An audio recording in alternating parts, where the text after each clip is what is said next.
Hello, everyone. Welcome to Secrets of Saltmarsh. This is our Ghosts of Saltmarsh Patreon Greyhawk campaign featuring all of these lovely patrons that you see here on the screen. We want to give a shout out to all of our Patreons. Because of our Patreons, everything that we do here on this channel is made possible. All of the one-shots, three-shots, marathons that we do. So thank you very much from the bottom of my heart for supporting all of that. If you want to find out what you can get for being a patron, you can check out this link here in the chat. We also have a YouTube. You can find all of our previous episodes on our YouTube, including all of our campaign episodes as well. If you would like to interact with the game, there's a couple of ways you can do so. You can redeem channel points for free to grant a blessing to the player of your choice, which is an advantage die or a reroll that they can pocket and use at any time. Or if you want to add an element of fate to the narrative, every $10 guarantees a draw from the deck of many things to the player of your choice. And it's spicy. We have 4 cards on the table right now from our last session, and we'll go ahead and jump right into it. Please tell me who you are, where we can find you, and give us a little refresher about who you're playing today. Thank you, GodfatherWraith. Thank you, Godfather. Why, Godfather? Why? Oh my god, we get to start off with everyone having a card draw, and you get to see my reaction as I draw the card. We'll start off with Zombie. Tell me when to stop. Stop. What does their face say? What does their face say? It's ruined. They're doing this on purpose because we always pay attention to their face. All right, go ahead, Zombie. Okay, we're doing intro too. Okay. Yes. Hello. My name is Jacob. I'm Zombie IMZ. I'm one of those names you like to call me. I'm the lore keeper and Captain Z of the Good Ship Clip. I probably do too many clips, but this is up to your own discretion. Today I'll be playing Finn Carson, who's the ranger, researcher, hunter, who is trying to find all of the undead and take them down. And recently found out that because of KayBee being really nice and just didn't want to keep the secret anymore, that I have a curse. And we don't know what that will entail. If knowing the curse will do anything or not, who the heck knows? Come join on the journey. I'll go through a whole bunch of this else later, but if you find me on Twitter at ZombieFighter89, in there'll be a pinned tweet. I do audio editing, video editing, Twitch clipping. If you think I can do any of that for your channel or somebody else's channel and you want to recommend me, please send me a thingamabob. I am open for all kinds of being hired. Thank you. Excellent. Why don't you tell us a little bit about Finn? Oh, Finn. Okay. Finn himself, as I said, is a ranger researcher. He is here to sort of fight the undead, mostly zombies, in that ravaged his town. Is one of his tragic backstories. The other one really hasn't even been unlocked yet, so that's also fun. But he carries speaking of which, hinting, he carries a little locket inside with a little picture in it as well. We've shown on here on occasion, and so he's just here to fight everything, and he believes in his mind right now Kelladek has got a lot to do with a lot of the, let's just say, villainy that's been happening around Saltmarsh. So he's looking forward to taking him out the next time he sees him, especially after being captured by him, twice, 3 times at this point, into his little castle dungeon. So yeah. Excellent. Thank you so much. Next we have GodfatherWraith. Hi, I'm GodfatherWraith V_ESG, but you can just call me. Oh yeah, I did do that. You did this. And stop. You're not getting out of this. Please continue. Get the feeling I'm getting what I deserve. Anyway, so I'm GodfatherWraith V_ESG, but you can just call me Tim or Godfather or just Wraith or pretty much anything you want except late for dinner. God Daddy. Yep, God Daddy is an accepted nickname. So Garen, I'm playing Garen. He's a basic everyday ordinary rogue who's really good at making things dead. Yeah, he used to be part of the Kratikan Royal Army as a scout, and then decided to retire and become an adventurer, and is now sad because he's lost his pet owl bear that he found as an egg. Yeah. And Sorry has no about idea where to that. start looking for him. Yeah, that sucks. No one was watching the baby owlbear during the ravaging party that we had. Yeah. Yeah, but we'll find out what happens to the baby owlbear. Next, we have GeekDice. Tell me what to start. Stop. Please stop. Ooh. Ah. Yikes. Hey, folks, I'm GeekDice. You can find me here pretty soon every Wednesday. Going to be playing some D&D on Wednesdays.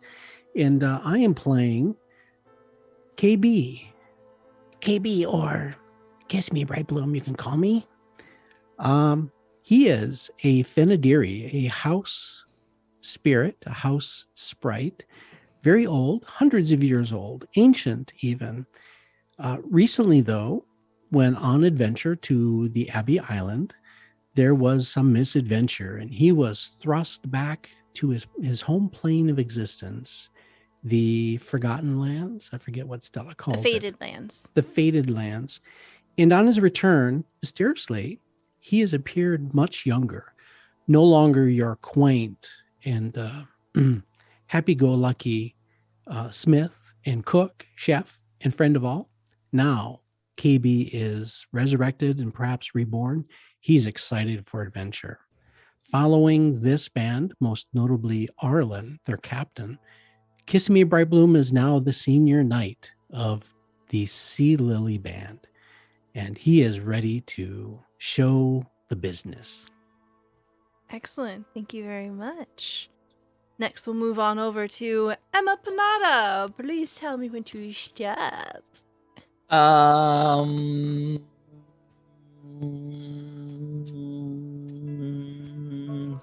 Stop.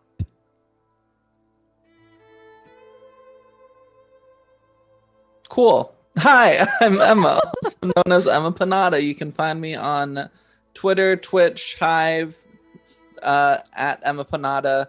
I'm also writing a TTRPG called All the Witches. You can find information about that at allthewitches_ on Twitter. We have our Kickstarter pre-launch page up now, so that's in the pinned tweet. So you can go click on the pinned tweet, and if it sounds cool to you, then maybe save it for when it comes out.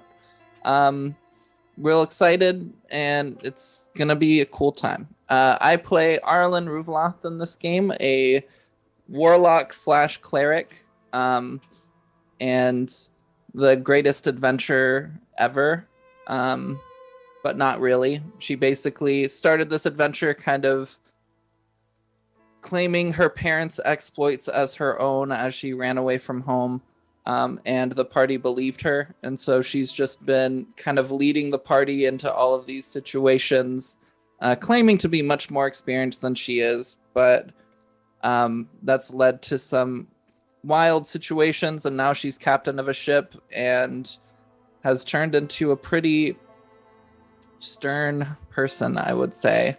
And I think she's kind of buying into her own myth a little bit, and it's getting unhealthy. It's very spicy. All right. And John and Dickerus is currently tied up at the moment, and we hope that John is okay and that there is a possibility he will be joining us later. But before we hop in, thank you, Melly, for the draw of Deck Many Things to Emma. Oh gosh. This is what got me in this bad situation, was Arlen getting cursed objects. Stop. Thank you though, Melly. Oh, this is great. Oh my god. That was a good one. All right. We open up the scene on Saltmarsh. Put the map up for everybody. And do a little music change.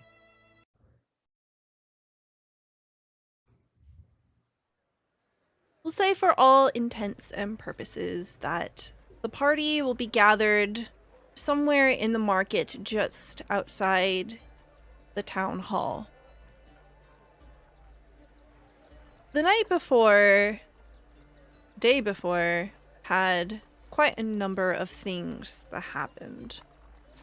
You remember that you had sought counsel with the Saltmarsh Council as they were preparing you for a very specific task in mind.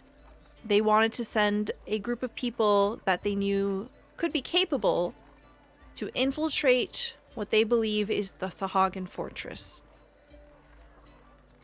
However, upon arriving, it became very clear that you had some competition. Over the last couple of weeks, you had heard here and there that there's rumors of a band of adventurers approaching Saltmarsh, and you were able to meet one of them the day before. His name? I had it right here. Albert the Sapphire Mage. Ah, yes. A very strapping young man with flowing golden hair and smelling of tulips. He challenged you. You would know that he is quite a reputable hero. And for some, his reputation precedes him. And he seems to have struck some chord with several members of the Saltmarsh Council. While Ida Oland was among those that thought it was absolutely ridiculous that it was a question of who to send on this mission, there were others that seemed a bit more keen to take their time in their decision. And a competition was suggested, but Arlen, you had managed to convince the council that the conditions were unfair, and that they should reconsider, and the competition should come from them and be their decision. So some time has passed as you've waited on the decision of the council. As you are gathered here, approaching from the various directions, what do you do? What do you say? You see that Saltmarsh is bustling all around you, just as it does every day. What are we up to, Captain? We're heading to the council to find out what the challenge is, right? Not quite yet. You just all happen to be gathered together. Because I don't remember where everyone was, so you're all here now. There's everybody. Well, we're just waiting for the council's decision. Okay.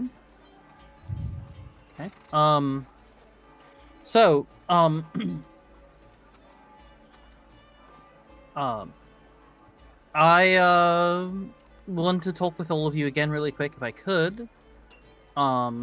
Garen, also. Or as well. So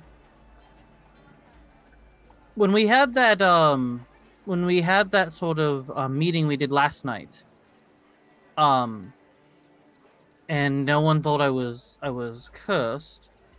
Were any of you instructed on, let's just say, if I were to be cursed, no one could tell me because they don't know what the outcome of that would have been? This feels like a rather pointed question. Would you instead like to ask a more direct question rather than hinting Were around either of you something? instructed to do that to keep a curse from me? Yes. Yes. Yes. Okay. I know you told me last night, KayBee. KayBee, we weren't supposed to tell him. I know. Yes. But I guess it became important. Well, Ella when was- Go ahead. I thought it was just weird that Paul all of a sudden had a jolt in him, a ghost of some kind coming out of the window with the wind, telling him this, and then I don't know if that just sparked something in KayBee or not. I don't want to speak for him, but and he just kind of looks at himself. Nothing seems to be off on me right now. I know, right? It would be immediate, wouldn't you think? Not I don't- necessarily. No. Ella was concerned that it that you would die if you found out. Bella, the woman who Ella. stole my shoe? Ella. Yeah. Yes. Ella? Why? What does she have to do with this? She knows a bit about curses. Okay. I've been looking for her about Yeah. your curse, but no one knows anything. Is that why she keeps popping randomly up and around? And Yes. oh, well then, I guess. Well, if we see her again, what we're gonna say? I mean, Yes, we have a lot of questions for her. Oh, yes. Okay, well, should I still act like I don't know that I'm cursed around her? No. Curses don't care whether you pretend you know about them or not. If Yeah. that really was an effect that was a triggering condition for your curse, then it's going to happen either way. I think it's best if Ella really does know anything, then for her to be fully apprised of the situation is in our best interests. I agree. Now that you do know. And I Finn, kind of look at KayBee. Yes. can you roll me a dexterity saving throw? Oh, great. Oh, This is dear. fun. I like this. You're Everyone struck by will- lightning. Yay. I thought it was a Everyone clear just kidding. day. It's a beautiful sunny day. All right, a 17. You see out of the corner of your eye, someone begins to trip on themselves and they go, whoa, whoa, whoa. They're carrying a basket full of fish and they're about to smack into you, but you're able to either dodge out of the way or do something here. What do you do? I will sort of move out of the way. Is there a way that I could grab the box from them or try to help them from falling? Yeah, you stabilize this person, and you can see that they're one of the dock workers, and they sturdy themselves as you catch them by the elbows, and they peer around. Oh, thank you. Huh. No problem. The cobblestone is uneven here. Yeah. I don't want you to lose any fish since we just got them back. Yes. And he just walks away. Maybe it's a bad luck curse. Those fish almost fell on you. True. I avoided the fishy situation though, so we're fine. You did, but you'll have to keep an eye out. Yes. So, what do we do from here then? Are we going to? I don't remember if we decided if we were going to do anything about this curse or not. If we were just going to go to the council and just do the thing. I don't. It was last night. Yeah. Well, did you all stop by the church? I hadn't yet. No. Yeah, we can try stopping by there if you Right. want, or we can go to the council. I'm not sure if they're ready for us or not. Oh yeah, they may not be ready for us. You haven't received a missive, and you are currently near number 15, and you would know that the Temple of Procan is all the way up here north at number 26. Actually, that's east. All the way east. That's right, this stupid map. Up is not north on this map. That might even take us a couple minutes. Well, we're still waiting on the council anyway. There's not much else to do, and this is important. I agree. Well, if you all want to, then I guess yeah. Let's go make the journey to to the castle then, or not the castle. God damn The it, temple. The temple. Yes. The temple, he's forgetting words, it's the curse. Curse. Roll another deck save. No. But actually. Oh, actually, okay. Oh, A 16. Okay. As the group of you are turning, you see that someone with a long beam on their shoulder turns and almost whacks you in the head, but you dodge out of the way, Finn. or that's 2 in a row. I don't know about this. And the group of you begin to head east over to East. the edge of Saltmarsh. We tried to keep it from you. I KayBee say is that. riding on his mechanical construct, also known Oh, as yeah. legs. And I'm gonna keep my eyes open, watching out, helping protect Finn. I'm going to follow Finn closely. Gotcha. Careful not to step on him. Okay. It takes you about like 30 minutes to climb your way up towards this ridge. And you pass by some farmland, you pass by a few homes and manors. And you see this large, lonely structure overlooking the sea. And it serves as a guardian to a very large cemetery. As you're approaching the Temple of Procan, the sea god that is worshipped here in Saltmarsh, you see Welgar Brine-Handed, the former one-legged whaler that is currently servicing a group of commoners outside. They seem to be bowing their heads towards the ocean. Yeah. Did he grow his other leg back, or did he lose the one Sorry, leg? I said that in a weird order, and I hoped that no one would stop me or notice. One-legged former whaler. Still Okay. one leg. Thank you, Emma. You see that a number of people are looking out to the ocean, and he seems to be delivering some sort of ceremony. And the people there are wearing drabs of mourning.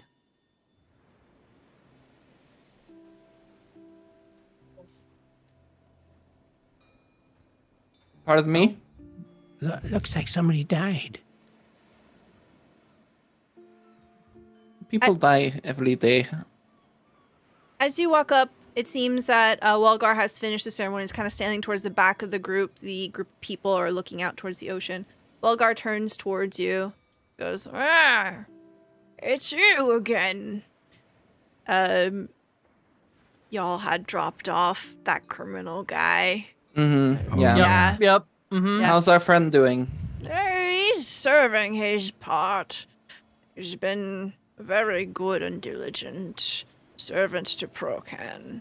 What is it that I can help you with this brisk afternoon? Our friend here has a curse, and we were wondering if you could remove it or at least identify it. Oh. Well, all right, I suppose I can do so. It's going to cost you. And he begins to make his way into the temple, signifying that you should follow.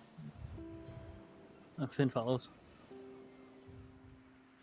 As you enter into the temple, you can see that it is mostly made out of sea stone, and there are pillars of calcified salt here. There is a very soft theme to the interior of the temple here. You can see that it's quite natural. It seems to have almost a coral-like design to the benches, the pews, and the shelves here. And as he maneuvers towards the very front of the temple, he stands before a basin that is held up by a copper leg. And he stands so that it is between you and him. All right, which one of you has the curse? It'd be me. Yeah, all right. Well, put your hands on the edge of the bowl here. Finn complies.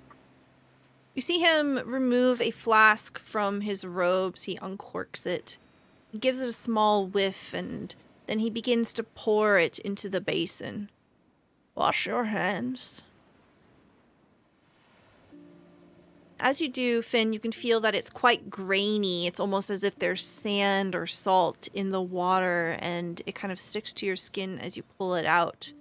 And as you remove your hands from the water, he holds yours, and he bows his head, and he begins to chant in Aquan. Can anyone speak Aquan? Okay. Let's remind myself what languages I speak. I might speak Aquan. Yeah, you might speak Aquan. Finn doesn't. Okay.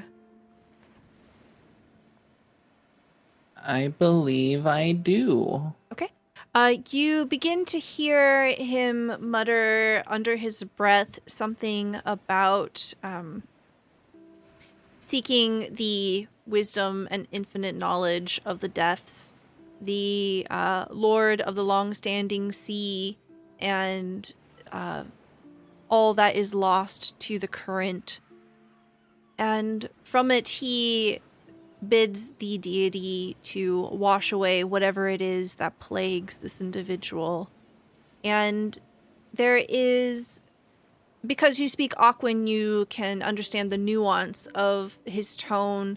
What others hear as Welgar speaks in Aquan is very, very hushed and very rough and grating. It's almost the sound of stones brushing up against each other, and his mouth sounds very wet as he slides his tongue with the words. But Arlen, you can hear that there is a nuance of great reverence and gentleness in the tone, and he casts Remove Curse. Finn, roll me a Constitution saving throw. Can I use my advantage? Yes, you can use your advantage. Re-roll your 4. And roll again. Yeah. All right, that's a 7. Oof. Okay, with a 7, you feel as if a fresh breeze is washing over you. You catch the scent of salt on the air from the ocean, and it tangles with your hair, and you feel a shiver run through your body. And as it does, all of a sudden, you feel an immense weight in your backpack, and you fall backwards and onto your ass as you are weighed down by Dwayne, and Dwayne cracks audibly in your backpack. Oh no. Oh my god, are you okay? Oh, I might be attuned to this boulder, but it hurts when you land on it. Man down, man down. Well, whatever curse was on you should be good and gone now. Garen would help Finn get up and As you reach down to try to help Finn up, it's almost as if Finn has massive rocks in his backpack. There's definitely a weight there that used to not be there. okay. So is the backpack still on me, or can I say as I get up, I take off the backpack? You can take off the backpack. You definitely cannot get up with the backpack on. That's what I was thinking. Okay. So Finn at this point, like, kind of, in his mind was like, he's like, oh no. And he goes to try to pick up the backpack. You can't. It's full of rocks. You open your backpack and you can see that Dwayne has broken into several pieces. That was a good run. Was Dwayne cursed? Huh. Is there anything else that you need of me? No, you said that this would cost how much? Oh, I forgot. 5 gold. Here you go. And I give him 5 gold. Thank you. He waddles away. All right. Well, we've got to figure out how to. Now we got to figure out how to mend a broken heart. I'm more worried about all the stuff in my backpack I have to leave. I mean, we could probably get the shards of Dwayne out. No, probably true. I mean, we probably should if you want your backpack. Yeah. As I go to try to take, can I lift the shards of rock? Yeah. Okay. Yeah. As you begin to unload what was formerly known as Dwayne out of your backpack is unburdened. Rip. I'm a little surprised the backpack didn't rip. Yeah. Oh, I'm. But remember, Yeah. that rock was not light. Well, I'm gonna have to make one request at this point. before we go to meet the council, we have to stop back at the boat, because that's where I Right. left my great club. Hmm. I haven't That's needed fine. it in a while. We still haven't received the summons, so we have plenty of time. Okay. But yeah, I guess maybe there was a negative curse on.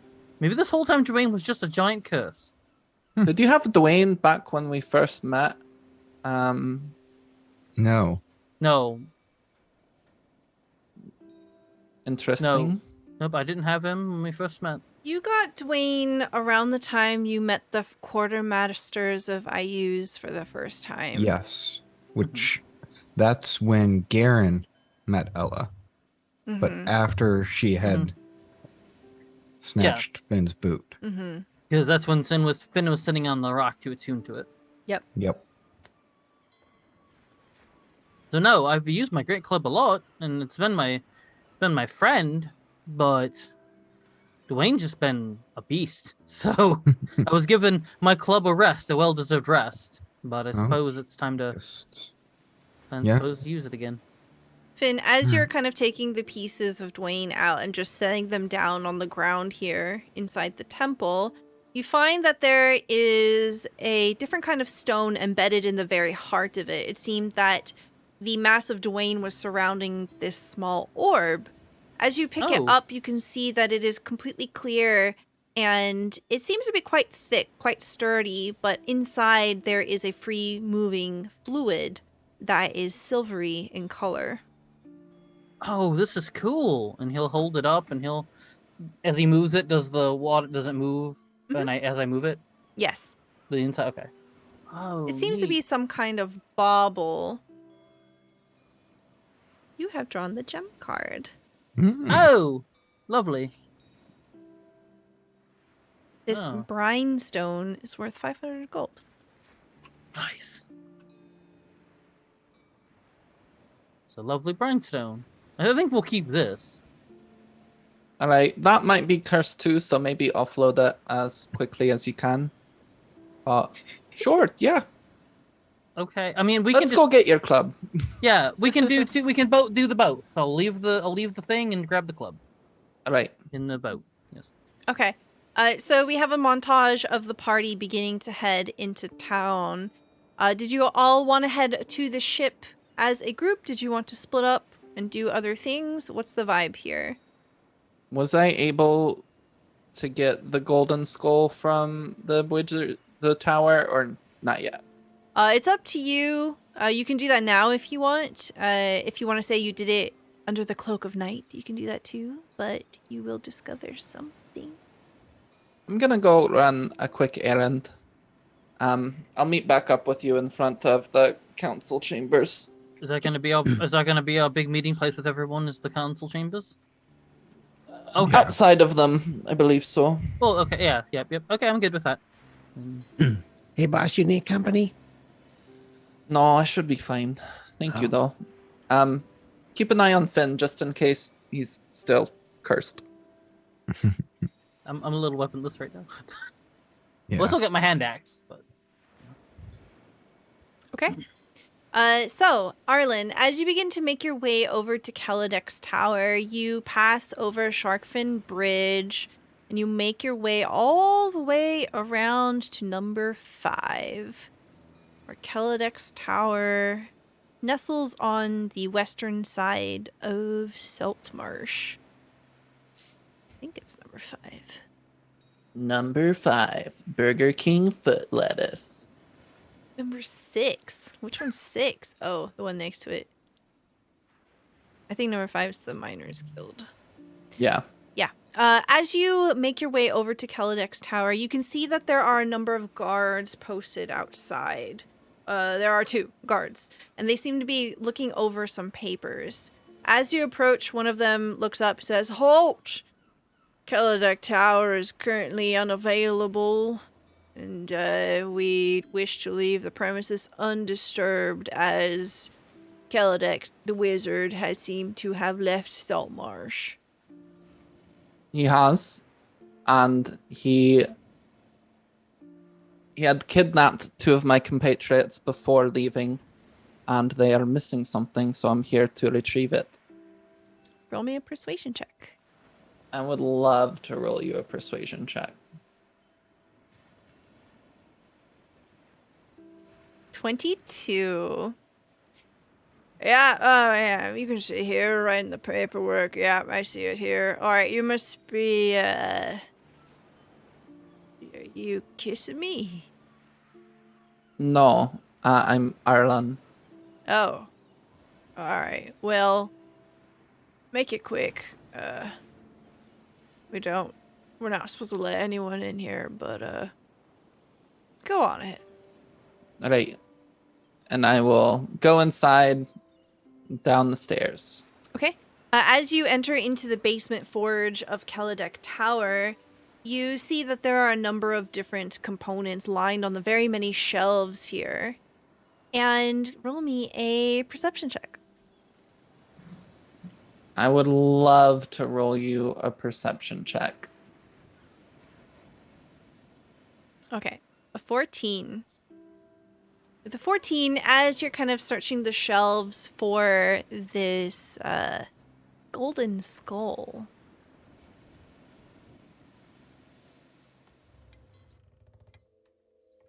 you notice that there's something weird with the wall, and you tilt your head just enough to see that there's a small outline. There's a hidden door right here. No, I'm just going to go ahead and push that open. Okay. As you push it open, you hear the grinding of stone. And as you peep your head inside, you have dark vision, right? Yes. Okay. You peep inside and you can see that there's a small storage room. Just as the door opens, you hear the softest whisper of cloth, someone moving. All right. If that's you, Kaladek, you might as well come out.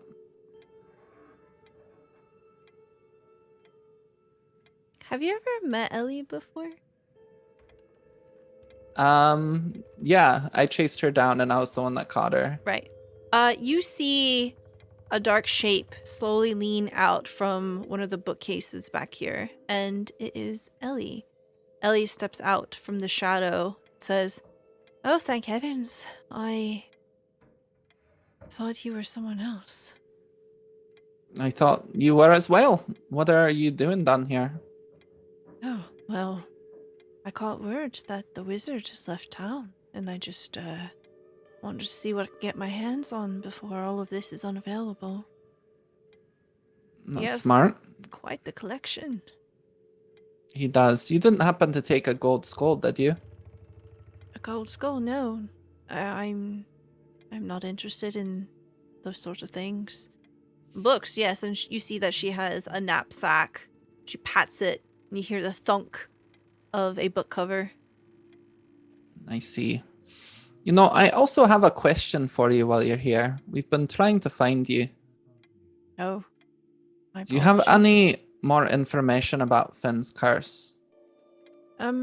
Yes, I think I should have it somewhere here. She reaches into her bag and she pulls out a scroll and holds it out to you.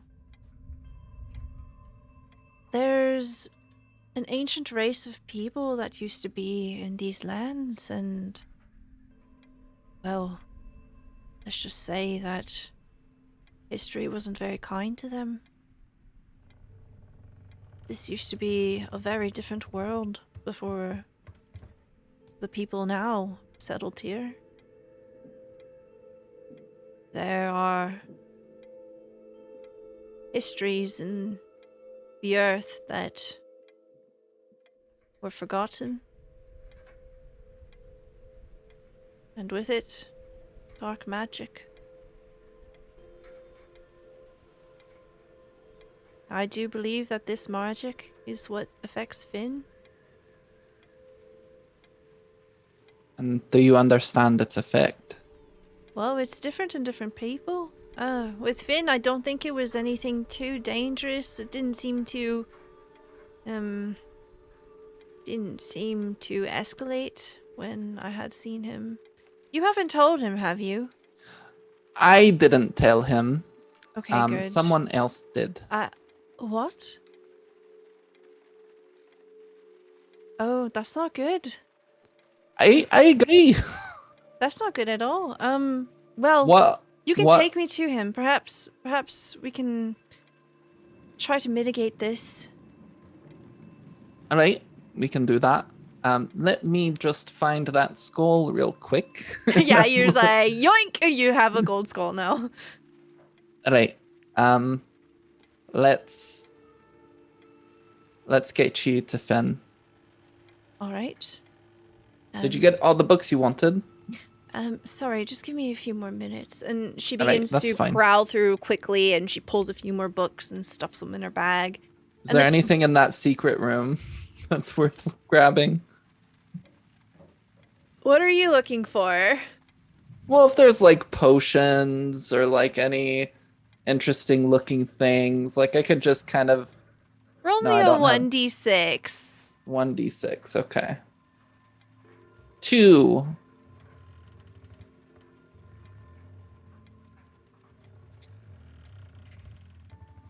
What the fuck? Okay, here it is. It's a potion of healing. Bet. Okay, cool. I will grab that Okay. and then all right, let's go. All right. So as the two of you begin to climb up the stairs, she comes to a halt as she hears the voices of the guards outside. Oh, I might have slipped in when nobody was on watch. I don't think I can go out the front door. All right, let's see.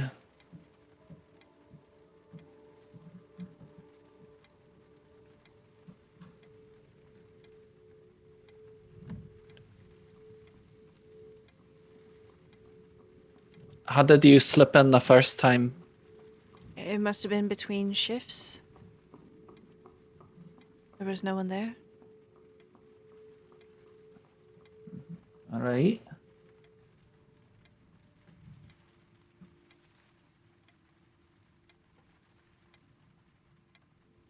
Maybe there's a window I can tumble out of. Can you distract them? Sure. Okay. Can you take these? I think it might help me. She begins to like take off her backpack and like the very many books that she's carrying, and she offers them to you. Okay, that works. Okay, you are now like heavily burdened with all of these books. That's fine. I'm gonna cast Fog Cloud. Okay. To have a fog kind of start rolling in on the area, just to kind of obscure things as I'm leaving. Okay, what does it look like as you're casting this spell? I just kind of like snap, and suddenly this fog starts kind of rolling in from the sea and kind of like catches against this kind of like house and just settles here for a moment, and I start walking outside. Okay, excellent. And just as you walk outside, we're going to take a quick break here. We'll be back in about 2 minutes. So please do a little stretch with us, grab some water, and we'll be right back. John, hello! Oh my gosh. Wow! We cast a summoning spell on the break. We were able to summon a whole entire human. Welcome, John. Would you like to tell us about who you are and where we can find you? Oh, sure. Yeah, I'm John. I'm also known as Endicarus pretty much everywhere on the internet. And you can find me on most of the social media these days, even Mastodon. Whoa. And yeah, I do design little games and put up cooking pictures and stuff like that. And I play Paul of Ammonfort, who is a poor, drunken new sailor who's battling his youth. Excellent. Thank you so much. And thank you to GodfatherWraith for the card. John, you get a card. You gotta tell me when to stop. Okay, stop. All right. Very nice. I'll write that down. Okay. We will open the scene back up on the ship. As we have Finn, Garen, and KayBee clamber their way onto the Sea Lily, the scene will unfold around Pole. It is the afternoon of the day after of Tully's birthday. What is Pole doing? Depends. Is it Naked Day? It depends on... Yeah, actually, it would be. Yeah, because Arlen spent the night on shore. All right, then he's sitting there in the buff, hanging out, maybe throwing rocks off the ship, unless there's some work to do. Okay. Otherwise, it. he's just gonna hang out. Yeah, Tully is standing next to you. The two of you are throwing rocks into the ocean as Finn, Garen, and KayBee climb aboard. You all are welcome to the butt cheeks of your two crewmates.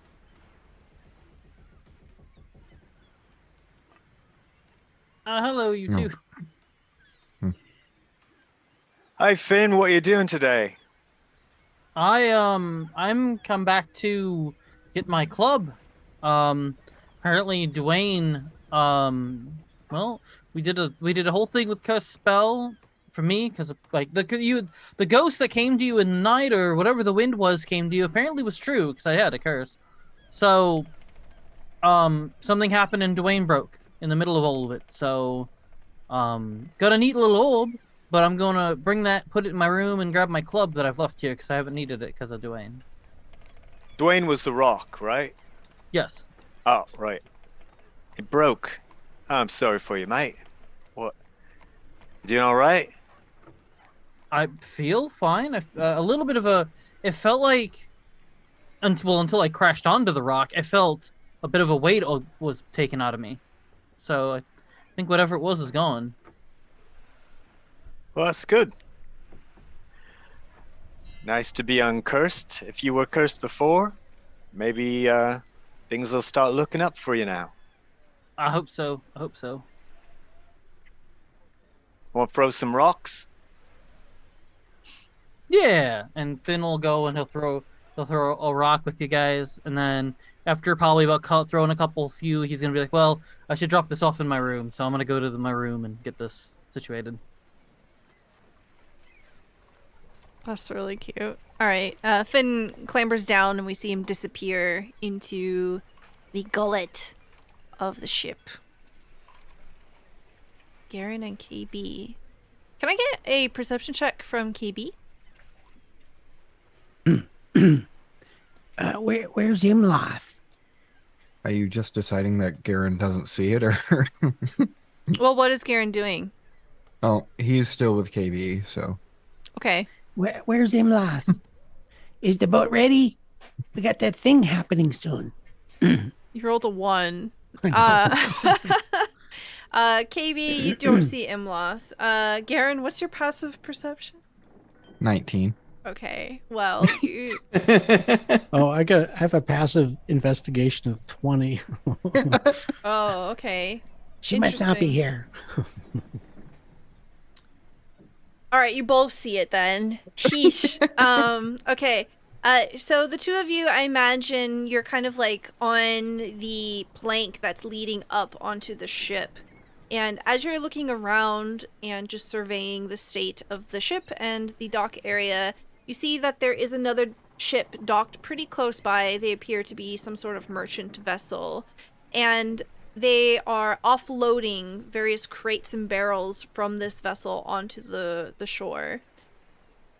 KayBee, you can see that the various things that are being transported, they're very large crates, and they all seem to have this painted emblem on the side of them. And it seems to be the face of some kind of cat creature. And they are red paint. Garen, you see someone very curious. One of the people that is very physically hefting up these boxes with the aid of their fellow loaders. They're moving things towards the shoreline. This person actually looks kind of familiar. You have drawn the Knight card. Oh, This person is someone from your past, when you were a soldier. does Garen remember his name? His name is Red. Fred. He doesn't seem to notice you, but you have seen him first. You get to decide who was Red. Red in the army. Red or Fred? Red. R-E-D. Red. Okay. Red? Red, you old dog, is that you? You see this man, he is quite grizzled. You can see that his beard has grown out. His hair is whipped off to the side and pushed out of his face. He looks up and his green eyes set on you, Garen. And he blinks. Hey there. Garen? Is that you? Yeah. Oh, well, you see that he's in the middle of carrying something. I'll be right back. Let me help you. Garen gives him a hand. Okay. The two of you begin to shift off towards the shoreline, and you can see that there seems to be a little setup here. There's a cart that's been drawn, and these things are being loaded onto a wagon, a cart. And they all bear this sigil, this red kind of cat fox-like face. And he says, "What are you doing here in Saltmarsh, of all places?" Oh, kind of where I ended up, where my friend actually owns the boat there, the Sea Lily. Oh. I didn't know that you'd be the seafaring type. Nah, just kind of happened that way. Oh. I suppose that's the way of things. I didn't think that I'd be working on a ship either, but after our battalion got disbanded, I had to pick up work wherever I could. They disbanded us? Yeah, That's sad. been disbanded for weeks. Oh, that's... I can't believe. Well, you know what? They had transferred me out anyways. That's why I retired. So Well, you look good. thanks.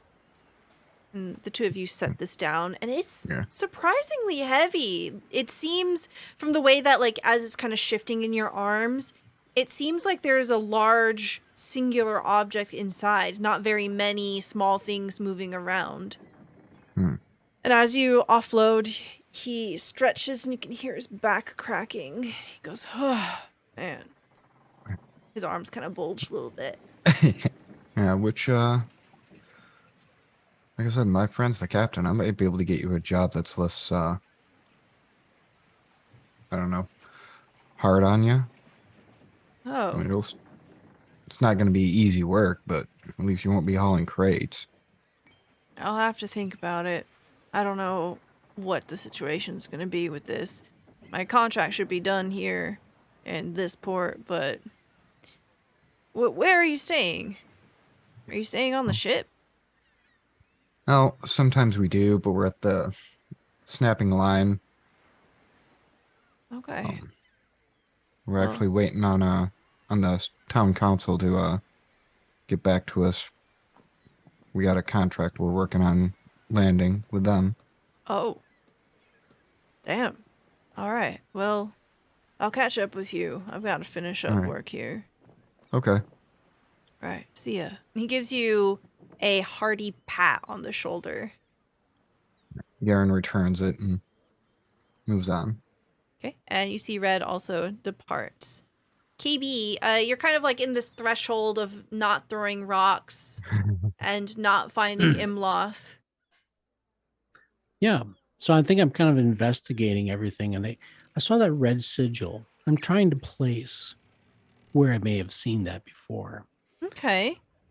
Roll me a history check. I'll try. 12. Okay. Let's see. A 12.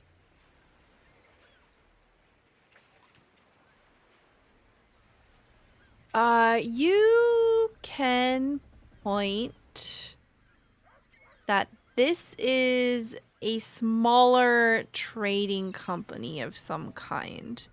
It isn't one that you know specifically, but it has a telltale sign of, you notice upon closer inspection that there are 3 crossed swords behind it. And that gives you the indication that it is a small sect of a larger company. Yeah. I'll make a note of that. Okay. Scribble it in a book. I'll say that you also notice that Garen seems to be helping some stranger and is heading back your way. You got friends over there? Yeah, he was an old friend from the Royal Army. Pretty cool, pretty cool. Yeah, I'm trying to remember what that symbol means. Is it? Yeah, it's not an army, is it? Is it like a trading No. company? Do you know? I don't recognize it. No, he's not with the Royal Army anymore. They disbanded our battalion. Sad. Bunch of good lads. Don't know what they're doing. Well, you can go on an adventure. Yeah, I'm sure some of them took on the adventuring life. Hear a voice. Excuse me. Is this the sea lily? Yes. As you turn, you see that there is a middle-aged woman. She appears to be quite fair. She has dark skin and dark hair, and she has what appears to be a red envelope in her hands. And she looks up at you, and she squints her eyes over at Pole's butt cheeks. Yeah, everything's okay. Yep. Everything's normal. It's just naked day. What's up, bum looker?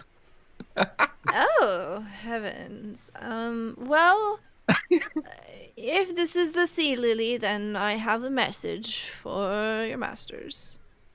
Okay. Here. All right, here you go. Goodbye.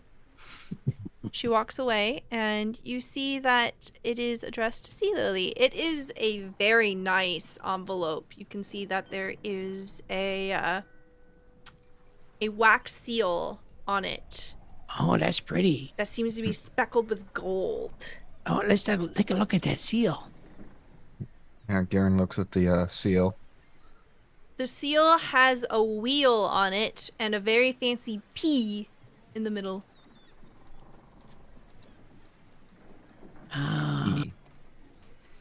The letter P. Yeah. Trying to remember who's. the names of all the people. Primewater Thankfully, is the first name that comes to my mind. There you go. Galen Primewater. Mm-hmm. I will say this is the point where Finn, you have traded the things and you're back on the board on the deck of the ship. Okay. If I may, right before that, Mhm. I take a look around in my room. Does it look like it's been disturbed since I've been around? Does it look like anyone may have clawed their way back at all? No. Okay. So he'll put the he'll just put, we'll discuss it later, I guess, but we'll figure it out later. But he'll put it somewhere. He'll grab his club, and he'll just give one big sigh and close the door. Okay. And then that's when he'll be up on the deck. Mm-hmm. Oh, we get a letter? Yeah. Appears we did. Do we know who it's from? Should... Is it who we're expecting? No. Not sure. I don't know if we Red should... envelopes are money, aren't they? I'm not sure. And I'm also wondering if we should wait for Arlen or open this. Oh, if it's what we may as well. All right. Garen will pop it open. Okay. You find an invitation, and it reads, "Dear heroes of the Sea Lily, it is I, Galen Primewater, the most esteemed merchant and also council member of Saltmarsh. I wish to invite you to my humble home for dinner.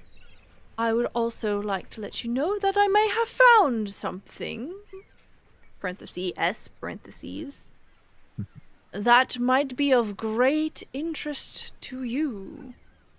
Please dress accordingly, and we will have a 7-course meal and a party to follow. Oh, a party. Galen Primewater."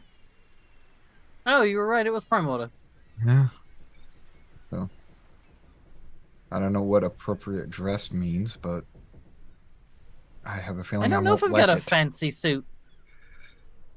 I could probably get one. Yeah, well, when does it say this party was supposed to be happening? 7 Oh. o'clock. So we don't have time to get outfits. What time is it, DM? 1 p.m. No. I mean, this isn't really all that dirty from last time. We should be all right. Sniff check. I mean, if you... Huh? No, I'm just being silly. Oh, okay. So, I got an extra pirate outfit if anyone wants. Seems like Blouse you're and gonna need breeches. Seems like you're gonna need that outfit here in a minute. Tully scratches his butt cheek. His own butt cheek. Not Paul's. I was hoping so. Alright, We're friends. We're friends. As the group of you deliberate, we'll cut on over back to Arlen. A fog begins to roll out from the tower as you cast this. And the two guards, they continue their conversation. They don't seem to notice at first. And then one of them says, "I can't read a bloody thing. Where'd this fog come from? Is there supposed to be a storm later tonight?" "I don't think so." "Strange, really." You hear the clanking of their armor as they kind of like turn and they try to look around. "Oh, who's that? Oh, did you It's find just everything?" me. "Yes. Yeah, Everything all right?" Yeah, I got my thing, and I'm just going to head out. "Well, all right. This is a strange fog. And don't fall down." All right. Okay. Pretty sure I'll be fine, but thank you. You hear a rustle of a bush, but they don't seem to notice. maybe move your torch a little closer and I can... And they kind of mumble and turn away from you. Okay, I'm gonna leave and then step away and wait for Ellie. Okay. Yeah, Ellie kind of wraps around the side of the building and catches up with you, huffing a breath, and you can see that the hood of her robes has fallen down and her elven ears are sticking up and she has twigs sticking out of her hair. She's, oh, was that you? You cast that spell? Oh, yeah, Oh, that's a handy one. it is. Here are your books. Oh, yes. Thank you. I appreciate it. Now, where exactly is it that you wanted us to go? Well, you said that we should go meet up with Fen, so Yes. I suppose we should go meet up with Fen and talk about this curse situation. Good. Yes. I'll follow you. Right? Okay. Where are you going? I am going to. I mean, we said we would meet at the council. Mhm. But I'm also assuming that's near the Sea Lily. So when we get there and people aren't there, I imagine I can hear some ruckus from the Sea Lily. Yeah. All right.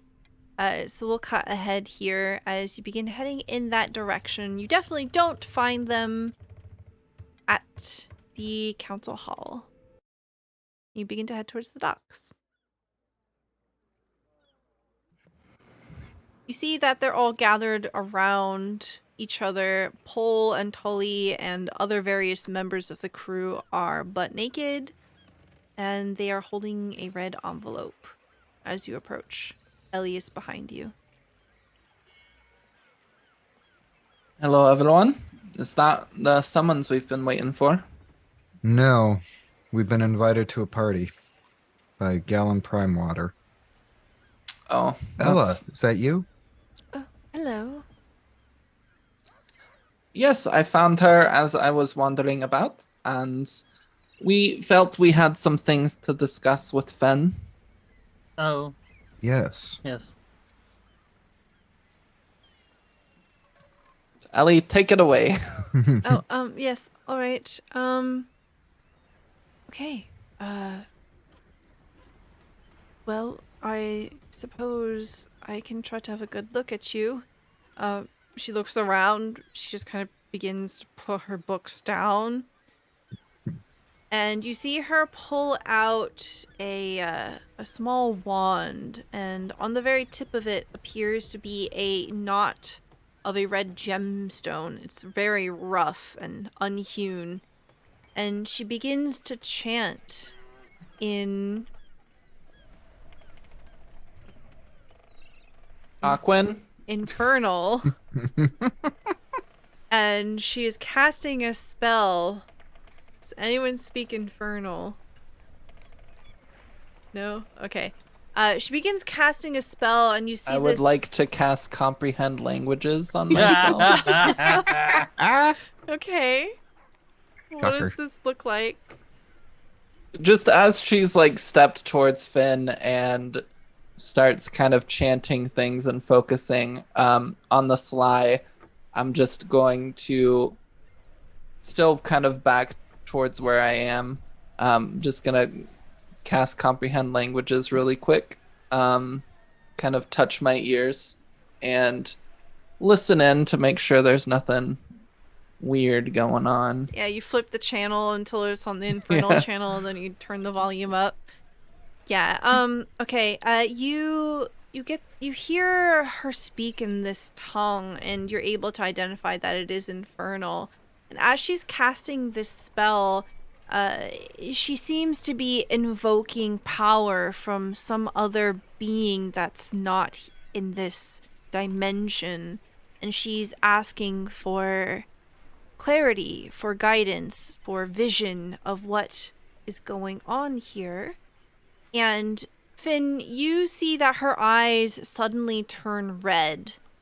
And Arlen, as you hear these words of power and comprehend them, your eyes also turn red. You have drawn the Vizier card. Ooh. You get to ask one question, and I will answer it. I would like to know if this is. I'm kind of asking about this situation, but it's coming across in my head as like two questions. If it's too much, let me know. Okay. But I want to know what cursed Finn and what he was cursed with.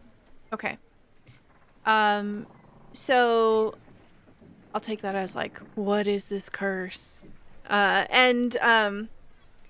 You begin to see a vision, and you somehow know that this is the same vision that Ellie is having.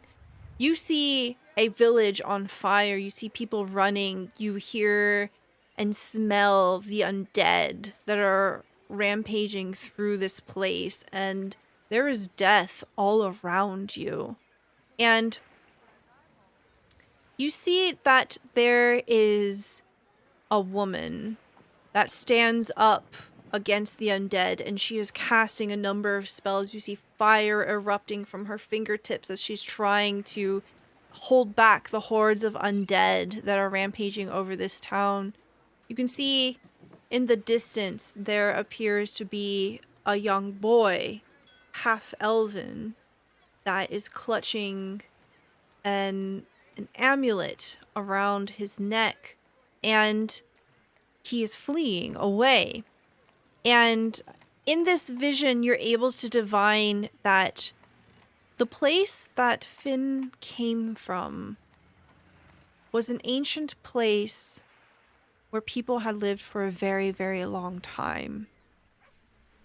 And those roots were disrupted by a dark magic that came in and laid waste.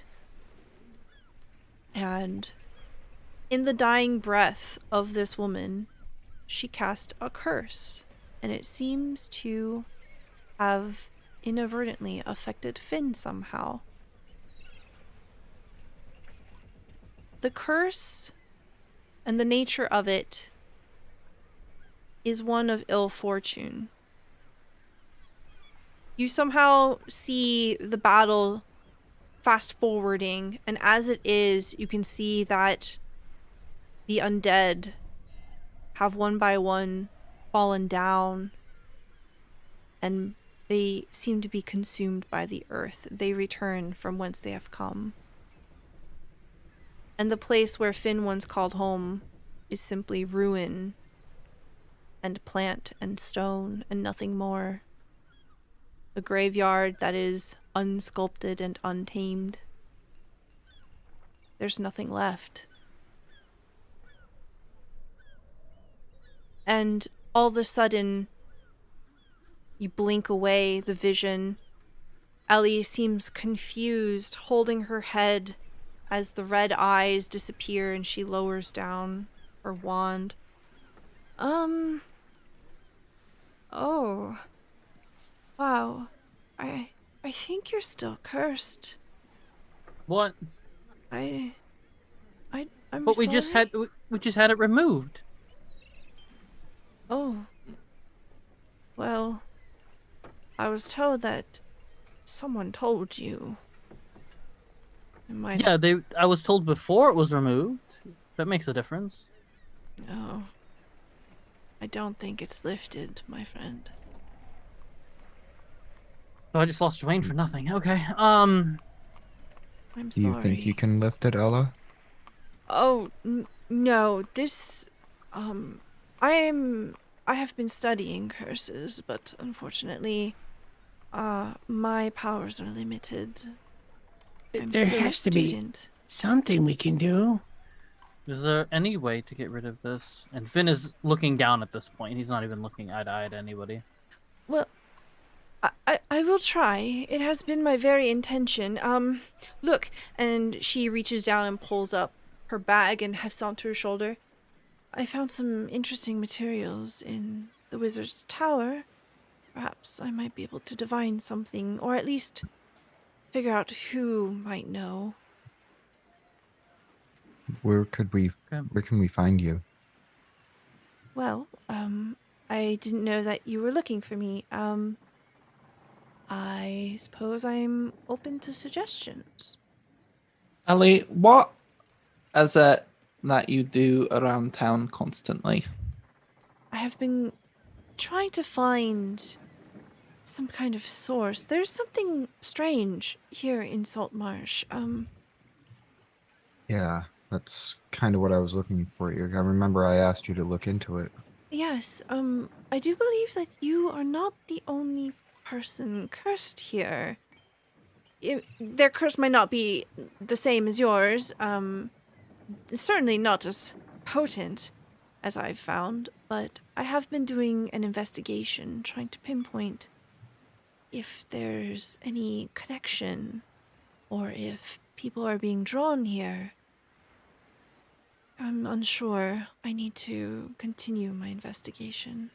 With the magic that you've done, do you know what kind of curse it is at all, or? That's so hard to say. When you have a dream, can you say more than what kind of dream you have? They're all the same. It's a in a way. curse of ill fortune. Curse of ill fortune. Well, that makes a Yes. lot of sense. I've had misfortune almost my whole... Finn just kind of pauses at that and kind of thinks back to everything from when he was a child, from when the ravaged town up until now. Yeah. I just bring misfortune to everyone, don't I? And, all right, well, he'll kind of look up at Ellie and he'll go, whatever you can do to help, I will do whatever I can to make sure you can help. With this and any other curse. But I'm just going to take a second, and he's going to walk over to the edge of the boat and look out in the water. You're standing next to Tully, Naked. naked. I mean, He pats you on the shoulder. That's He- rough, he- man. I'm sorry. He acknowledges it, but like it was Do a you want a nod. hug? But I don't. Sure. Okay. Come here, buddy. I love Tully. Ellie, But I mean, where are you staying though, so that we can Well, in touch? I've been low on coin, so I'll be honest. I've been staying wherever I can. I've broken into a few sheds here and there. Well, we got room, I think. Yeah. you can stay here. And when we leave Saltmarsh, you're welcome to stay in Saltmarsh, or you can travel with us. Oh, We come across many interesting things on our travels that may help you in your research. Like curses and stuff. all right. I know I would like it if you stayed with us, Ellis. Okay. Yes. I suppose then. Let me know where I can put down my things. I don't think we've been introduced. I'll reach out my hand. Oh, yes. Hello. Nice to meet you. In case you didn't know, you're quite naked. Yeah, it's naked day. I know what everyone else is doing with their clothes on. Oh. Oh. Naked day isn't mandatory. Oh. No, but why would all you? right. I was worried for a moment. But most of the crew observes it. KayBee, could you show Ellie to a private room that she can use? Yes, ma'am. Right this way, Ellie. Oh, all right. Thank you. She follows. Hopefully she gets over that. Arlen's gonna walk over towards Finn at the edge of the ship. Totally sensing a moment of. Oh, go ahead. Tully, can you give us a moment, please? He's like still hugging Finn, just kind of like stroking his hair. It's all right, buddy. Oh, yes, Captain. He like hops down off of a milk crate. Just kind of like waddles off.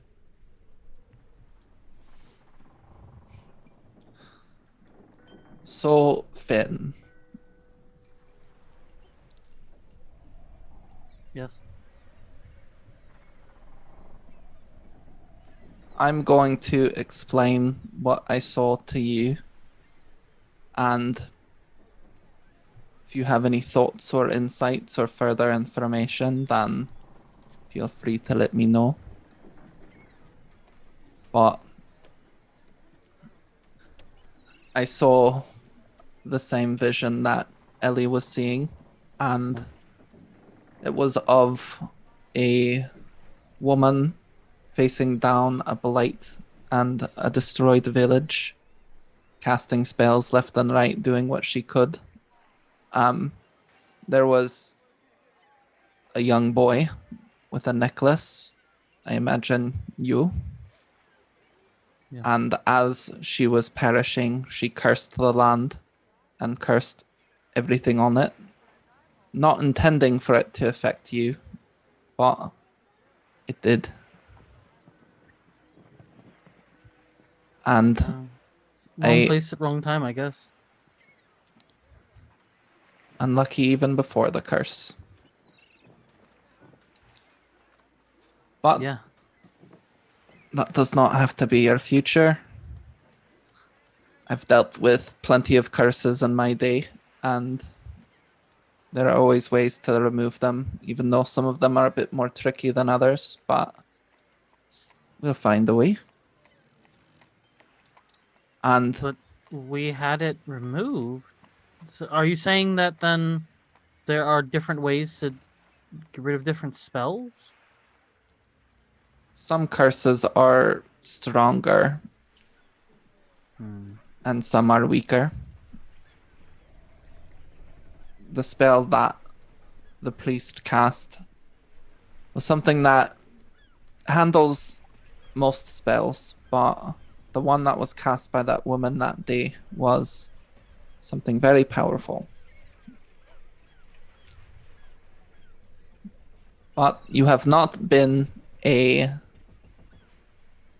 curse on us in our travels together. You have not weighed us down. You have not brought misfortune to us. You have done Do you know very how many well, times- as I've told you many times.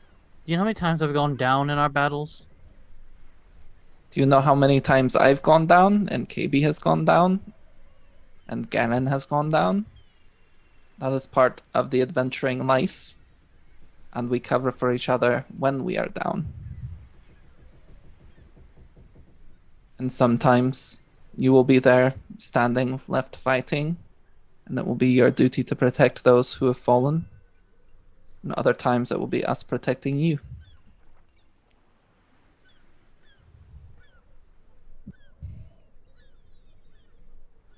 Yeah. I don't want us to lose this opportunity because of me. Do you know how much money we have made here in Saltmarsh? We've done quite a lot, yeah. We have made enough to retire 5 times over. An adventurer's life is about chasing the money. And if we lose this contract, we'll be fine. Will the people be? That would be for Mr. Fabulous to decide. Ben does But- a bit of a forced grin at that. He's a bit shy, so we're not going to have a problem facing him at all. And we'll make sure that the people of this town are fine. But keep your head up. Your future is bright. I mean, your girlfriend's back to you now, right? He's still dead. But you wished for her to be back when we faced those hags. She's not here. She's somewhere. And I don't have the coin anymore, but Tully gave me a coin to wish Bims is back, and he's not either. I'm just cursed to lose everybody. I think you'll find that things start finding their way back to you sooner than you're expecting.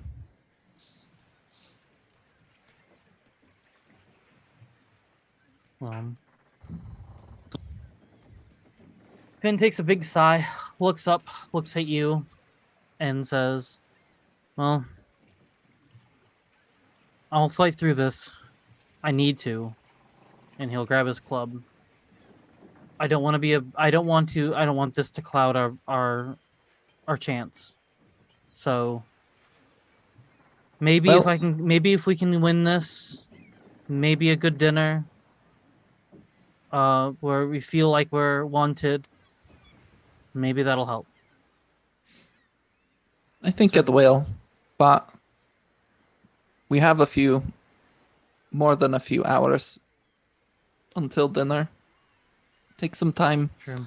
Let yourself be sad after that fight. You're right.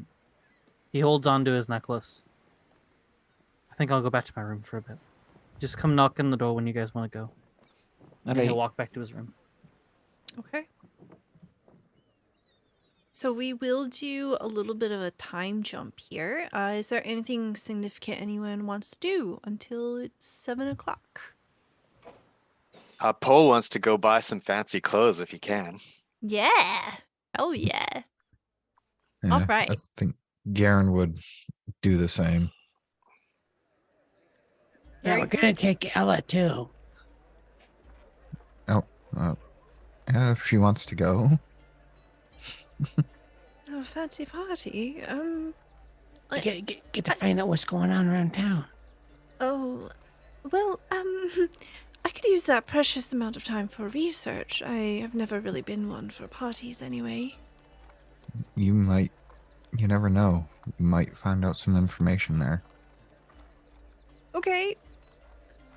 I'm sure he's got plenty of books. Oh. Well, in that case, He is very rich. unfortunately, Very this true. is all I really have. She gestures to the very plain robe that she's wearing. I got you. Yeah. KayBee That's- and I will make yeah. certain you're... Well, all right. And then shopping montage. Okay. So yeah, we have like this like magical girl moment where like everyone like walks into the store and they all like walk out and they have different outfits on. What is KayBee wearing after you spend X amount of time in store? Yeah, I think it's something fabulous and imported. Of course, it's probably in toddler size. So it is a elaborate embroidered white ivory jacket and pants. And he's got this tremendous red cape. Ooh. Okay. Do you have a hat? No hat. Okay. He's enjoying getting his hair back. Oh. What does Garen look like stepping out? Oh, Garen comes out in like this high-necked tunic. You know, it's like tight around his neck. It's got like a bluish color to it, scroll work down the sleeves, and trousers that are like a darker blue, but just as, rigid looking.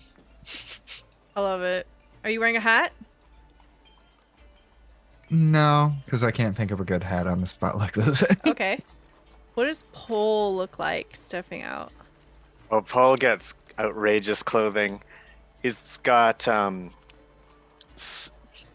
puffy slashed sleeves, and he's wearing hose and big like puffy half breeches over top of them, and it's all in green and gold, and he's got a wide brimmed hat with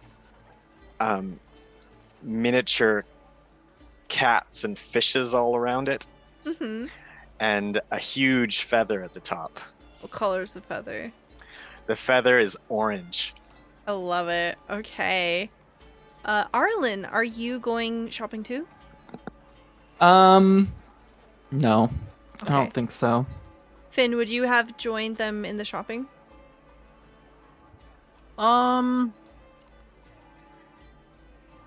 I suppose, yeah. I think after a little bit, though, I don't know. Does everyone go right away after I leave to go to my room, or do I just? I imagine guess. there's like some time. Okay, because I was wondering if it would be shopping, then my room to sulk, or if it was sulking in my room, then going out to go get. It would be sulking Close. then shopping. Okay, then that would sound like the better order.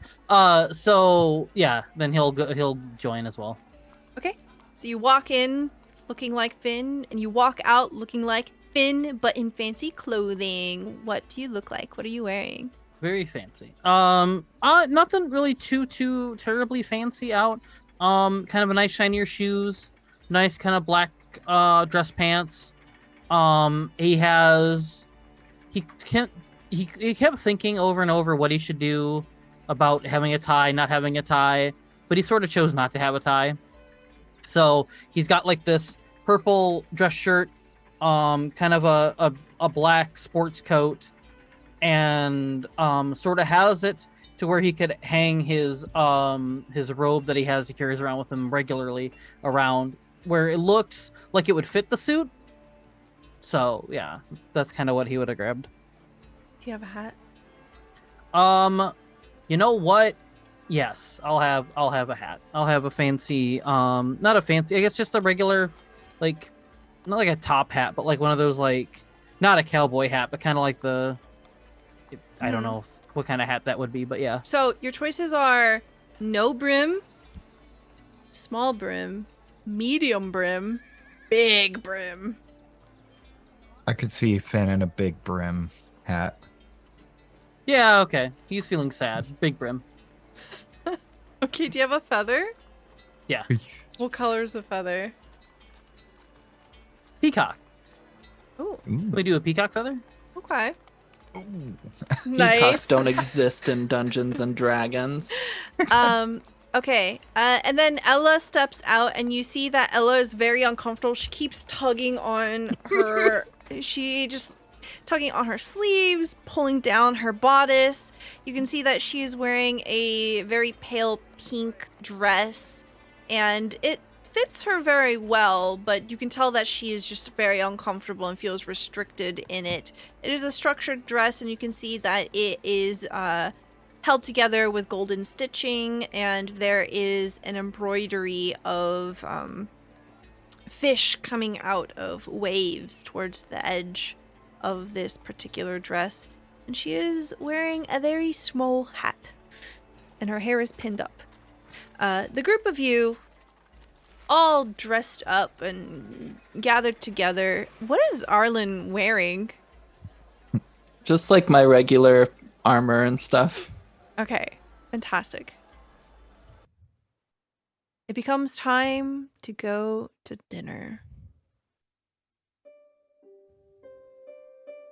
You all approach the Primewater estate. You find these high iron bars gating out the front courtyard of this home. You can see that it is very well manicured, and there's a guard on the inside. As you approach, they go, "Halt! What is your business here?" And you hand over the envelope and the invitation. "Very good, you are expected." With a creak, the gate is opened and you are guided inside. You approach a very stately manor. You can tell as you're approaching from the highly curated bushes and topiary in front that this is an expensive home. This is quite easily the nicest home you've seen in all of Saltmarsh. As you're approaching, you see that the building is in great state of maintenance. Ivy crawls up the side, betraying some of its age, but even then, it seems to have been well kept throughout the years. As you're making your way in, you see that there's a small private graveyard off to the side, probably for the family. And once you step into the main atrium, you see lavish decorations, almost garish, almost gaudy, and entirely too embellished for any good sense of taste. There's art, there's statues, golden statuettes and figurines and lacquered furniture, number of plates that clearly serve no functional purpose other than to be decoration. And as you enter, you see Garen Primewater beginning to approach. Garen Primewater is a very dapper, older-looking gentleman with a neatly trimmed beard. And as you close distance, he goes, "Oh yes, I see that I am among those with taste." He gestures over to the two of you wearing very big hats, and you can see that he also has a very big hat with a very garish feather poked into it. What color's the feather? Red. Bright red. Paul will do a ridiculously low bow with his hat sweeping along the ground and then put it back on his head. Well, look at that. Yes. Just a small clap. Well, this is my home. Welcome on in. Please follow me into the sitting room. The drawing room. That's the word. And as he sits down on one of his very long and cushiony chase cushion chair couch things, he throws a leg over the other and he smokes a pipe, and he gestures over to, there's a small table with some tea and little snacks. Please make yourselves comfortable. They are finishing up dinner here. It is very good that you have made your way to my home. I have a number of gifts for you, and there's a matter in which I wish to discuss. He takes a long puff off of his pipe. All right. And I am going to sit down without getting any snackies or tea. Okay. What is Paul's that? gonna load up. Load up, heck yeah. You see that the hors d'oeuvres are all small bite-sized things, and they're very intricate, Paul. You have only seen food this fancy in places that you've broken into, that you absolutely have no business being there. There's little squares of some kind of concentrated something that maybe it's a stuffed mushroom, and there's some kind of orange glaze on top of it. It's really hard to tell what is what, but it all looks super fancy. Yeah, Paul's just cramming them down his gullet like he doesn't even need to taste them. And for all intents and purposes, they're all vegan. Okay. All right. What is Garen, Finn, KayBee? What are you doing? Oh, I can't reach. They put the table too high. Give me. What do you? Can I have one of those things you're eating? I'll bring a plate right down and put it on the floor for him. Oh, cool. Thanks. Yeah, I think Finn's gonna just grab a handful of snacks, a tea or two as well. Okay. Galen Primewater drapes his arm over the edge of his seat and puffs on his pipe. Looks to you, Erlen, as this aromatic smoke wisps up around him, and it sort of begins to permeate the air here. You can just tell from the thick, musty scent of both the smoke and the books and the furniture that all of the things in here are antiques. They're all very old. You can see that This room doesn't really have walls. It has bookshelves. There are so many different colored books all along the sides, and you can tell that they each have these very well-designed covers, all leather-bound and perfectly manicured and organized. It says, Arlen, right? What is it that you were wondering? What is it that you want to speak with us about? Oh, well, this interesting matter with the competition. How utterly waste of a time it is, don't you think? Clearly. Agree. Puff puffs. Clearly it should be you and your companions that take away this endeavor. I agree, but it seems your fellow council members have their doubts for some reason. Yes. Can I get everyone to roll a history check? I would love to roll a history check. That's a 19 from Paul, a 19 from Garen, a 9 from Finn, a 10 from Arlen, and an 11 from KayBee. Paul and Garen, I will say that the two of you very distinctly remember how excited Galen Primewater was at the council meeting with the introduction of the Sapphire Mage. Keep that in mind. And Galen says, yes, well, I propose that we do something about this. What if,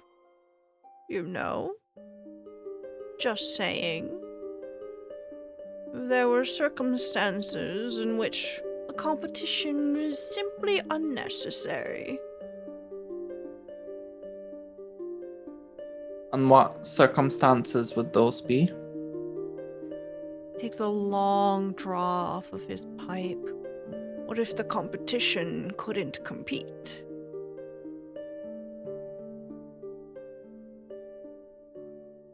Right, I see what you're getting at. Allow me to offer a counterpoint. Please. If we can beat them in a fight outside of the competition, we can also just beat them in the competition.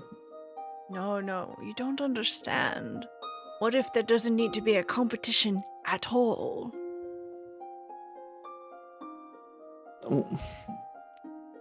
Yes. Would you like to directly spell out what you're suggesting? He leans back and he takes another long draw. Smoke wisps up. He puts his pipe down on what appears to be a very deliberate tray specifically for the pipe off to the side. He leans forward and you can see every single one of his fingers has a garish, chunky ring. The seat creaks. Let's say that if I make them go away, that you can owe me a favor in the future when I need a little bit of backup from friends.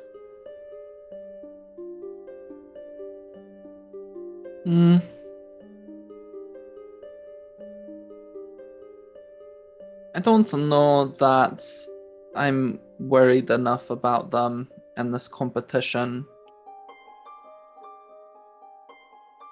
to owe you a favor.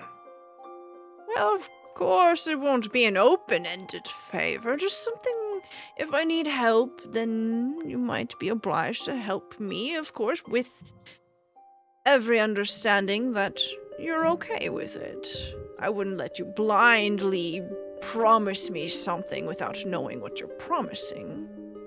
I'm just saying that there are quite a few people in Saltmarsh that trust your judgment, and I think that we could be friends. I do this for you, and you can do something for me in the future that you find suitable. Would you allow me a moment to talk with my crew? Of course. Oh, do you hear that? That's the bell. Please, come. Let's have food. And then you can have my drawing room all to yourselves if you want some privacy. He gets up.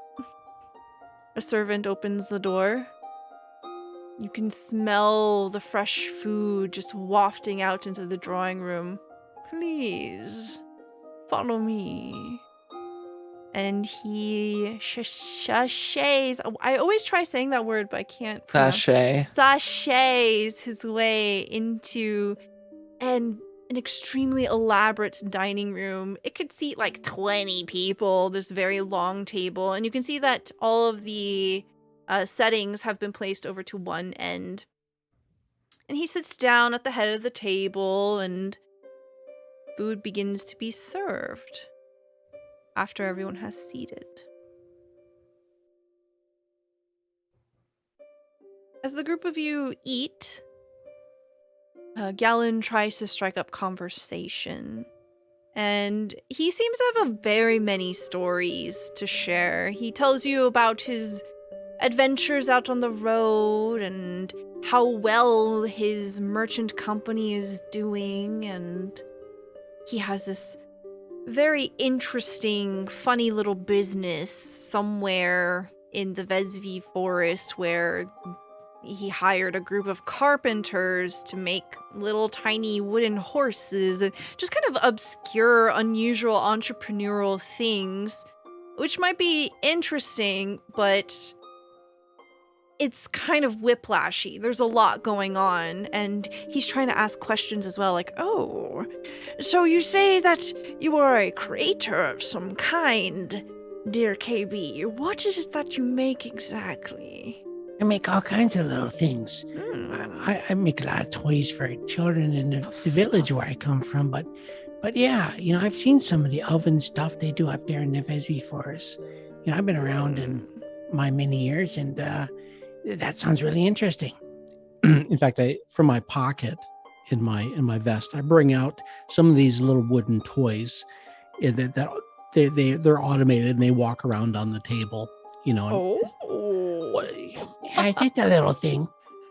You made this all on your own, and may I please? Oh, please, here, I got another one over here. He picks them up and he investigates them with a scrutinous eye. You see him pull out a little monocle and he looks at every fine detail. This is fascinating. This little griffin here, he tries to fly. He doesn't fly very good, though.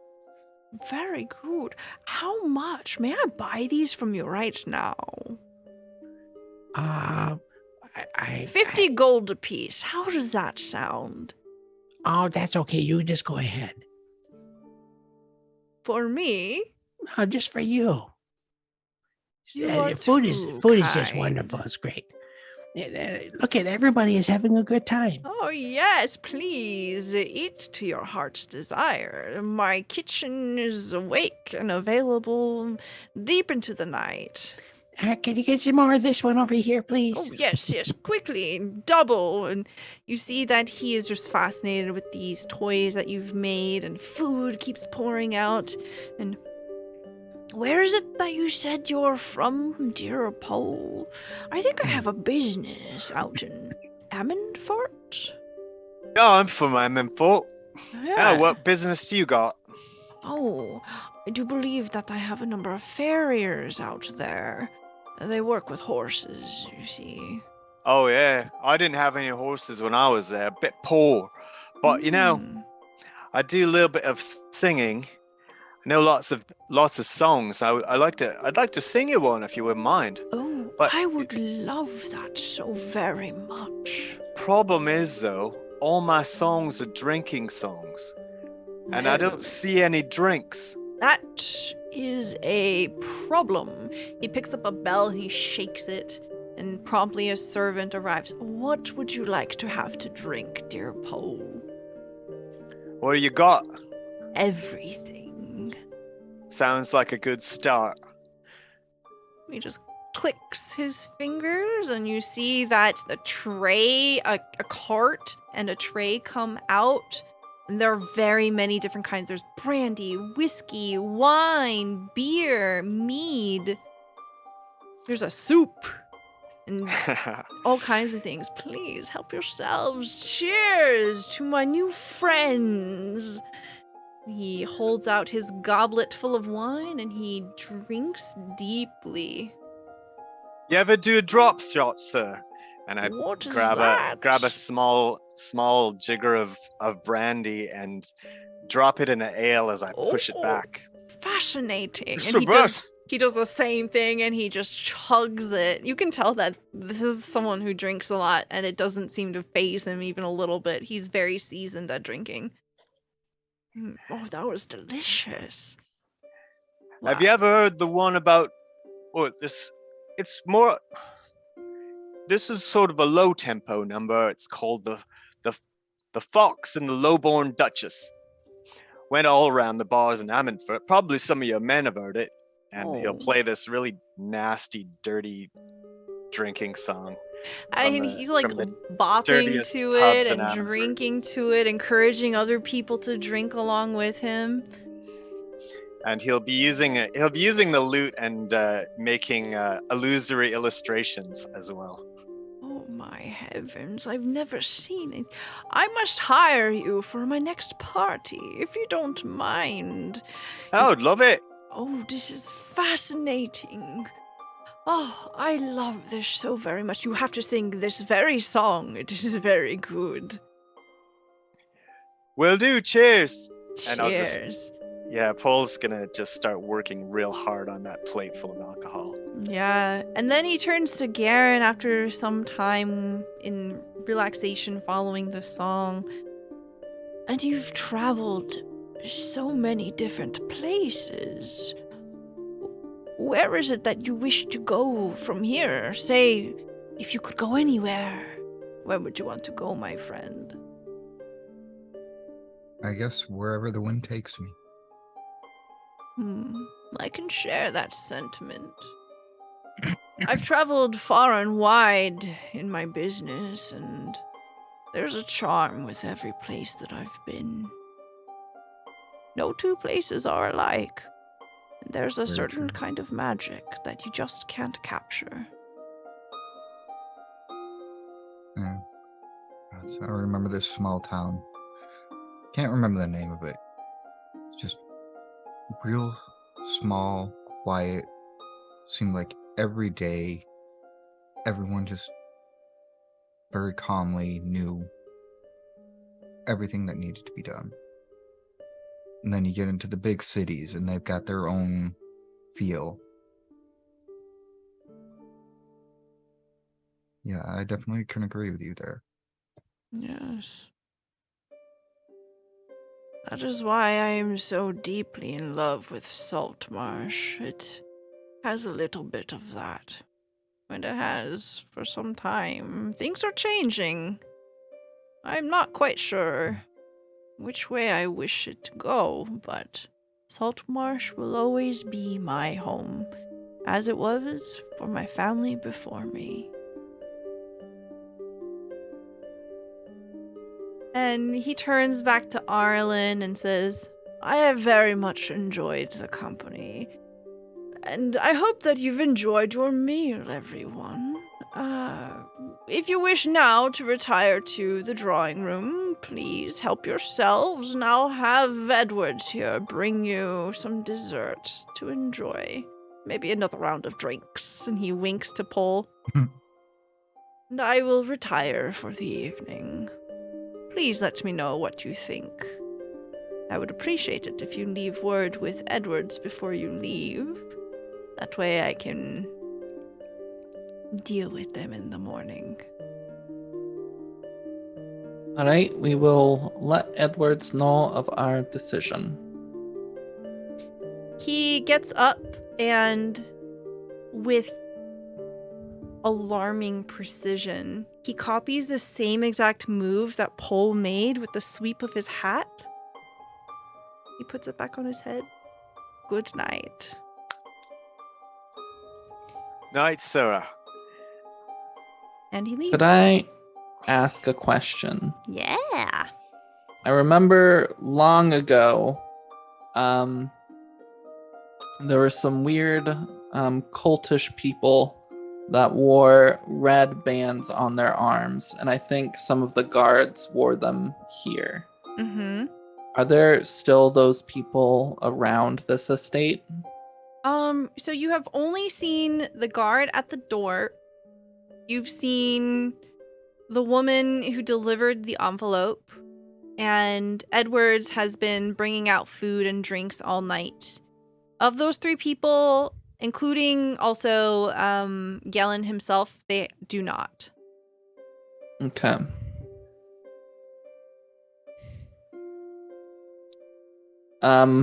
Once we are by ourselves. Yep. So the group of you move into the drawing room. The doors are closed. You are by yourselves.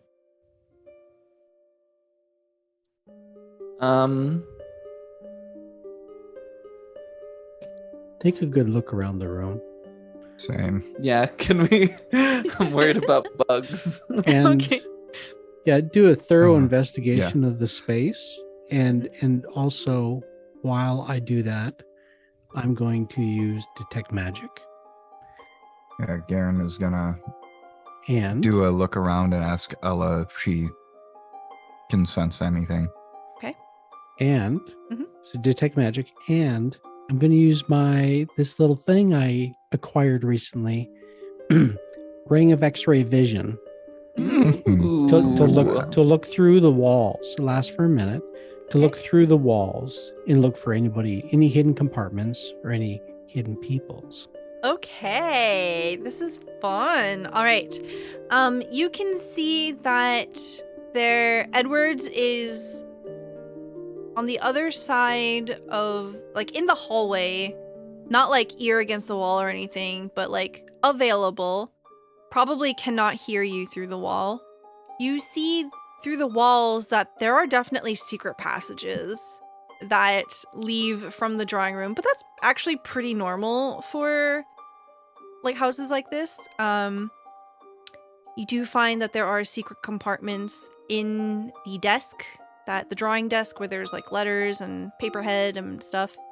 But you don't see any kind of evidence of like someone trying to spy on you. However, as the group of you have entered the drawing room, you notice that the table in which had the food and the hors d'oeuvres on it has been replaced with 3 baskets with fabric pulled over them. Okay. So with the X-ray vision, I can see through solid objects as if they're transparent and light goes through them. Okay. Right. I don't know if I see through people, but really I'm trying to see anything that would potentially indicate we're being monitored. You're not being monitored. You instantly recognize the shapes underneath the cloths. They appear to be 3 very familiar shapes of creatures that are sleeping. One is a pseudo-dragon, one is a pixie, and one is a curled up baby owlbear. It must be one big basket. Wait a second. I go over there and I pull the cloths off the You basket. can see that all 3 of them are curled up and sleeping. I don't know what they're doing. Penny! Veronicus. I'm gonna go Bims? grab Penny. Okay, you grab Penny and Penny just kind of like shakes awake. Her eyes are drooping. She seems very, very lethargic, as if in a very deep sleep. Huh? Is that you, Paul? Yeah, you're okay. How did you get back? Oh, I don't remember. Well, is that really you? And she tries to pinch one of your fingers. I'll let her. It's so good to see you. She I can't hugs believe it. your arm. Paul, I was so afraid. I don't know what happened. You were in the astral plane or something. I don't know how you got there, but I don't know. I've been wishing and hoping that you'd come back. It's Oh. been hell without you. It's been I didn't know what to awful. do. I could swear that I could hear your voice. I but could I hear couldn't you. find you. I got this. I'll pull out my astral mirror. I was able to see you through this on the other side. But yeah, I didn't know if you could hear me. We'll never be apart again. We can't let it happen. It was ruining me. I'm sorry, Paul. I don't know what happened. It's my fault, I'm sure. Anyway. Oh, hey. Look who's here. And little mouse will poke its head out of my hat. Buttons! We see this very wholesome reunion as the two of them hug. She buries her face in the fur of your pet rat. Well, I'm gonna nick some of this brandy for Tully. What are you guys gonna do? Garen carefully walks up to Barnacus and stands where he can be seen, but not right in front of him, and gently pets him to wake him up. It's not waking him up. You just hear him snoring deeply. And this little baby is easily like 60 pounds. Oh, I gotta carry him. Okay. I'll leave him there until we're ready to leave. Okay. Finn will walk over to the basket and do the same to try and wake Bims. You see Bims kind of stretch out. He rolls onto his back, so his belly is all exposed to you, and he stretches, but his tongue lolls out. He seems to be having a good dream. Alright. I will then pick up Bims and put him in my hands. And you see for the first time in probably a good day or so, Finn just get a big smile on his face. As you hold up Bims, Bims just kind of naturally curls up into you and nestles against your neck. You came back.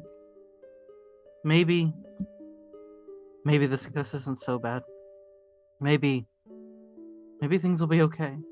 And he just kind of holds onto Bims, and then he kind of, I guess, goes and sits at a chair or wherever we were going to discuss things, but he's holding Bims the whole time. KayBee, as you've like pulled the cloths away, you can see that a piece of paper has fallen off the table, and you pick it up, and in that same extravagant script that the letter, the invitation was written in, it says, "For my friends." I hand that to Arlen. I don't know about this guy. None of this makes any sense. I don't trust him, and I don't want to owe him a favor. And again, I'm not worried about the other group, so I don't know why we even need to entertain his offer to intercede. I'm sure he already knows what he wants us to do for him. Well, I don't Yes. mind doing something for him. He got Penny back. I mean, at first I thought he was just a rich jerk and I was going to take as much of his food and drink and other stuff as I could, but now he was really doing us a good turn. Paul, how do you think he got Penny back? I don't know, but I mean to ask him. And how do you think he got the owlbear back and Bims? I don't know. Maybe he paid somebody. He has lots of money. He knew we were looking for him. Yes, but he is a How does he- manipulative, conniving thief. How does he know what we want? Well, I made no secret I was looking for Penny Whistle. I've been all over town looking for her. I was not exactly quiet about Barnacus. But no, this is all part of a game for him. We're tools to him. He will use us up, throw us away. And boss, I guess just maybe we just got to be careful not to make him angry. We don't need an enemy. That I agree with. Well, he's Definitely done do me a not. good turn. I don't know. I mean, he sure flip-flopped on those other guys, though, eh? He was on their side the first time. We'll see. Oh, yeah, Mhm. totally. He definitely was. I Yeah. get the feeling he's trying to play both sides. He And likely has or will make the same offer to them. I I like you think- always say, boss, he just got to tell us straight what he wants. He does, but I think he very much has his own interests, and as someone with money can buy many things, but it cannot buy other people who have a lot of money already. And so my worry is Mhm.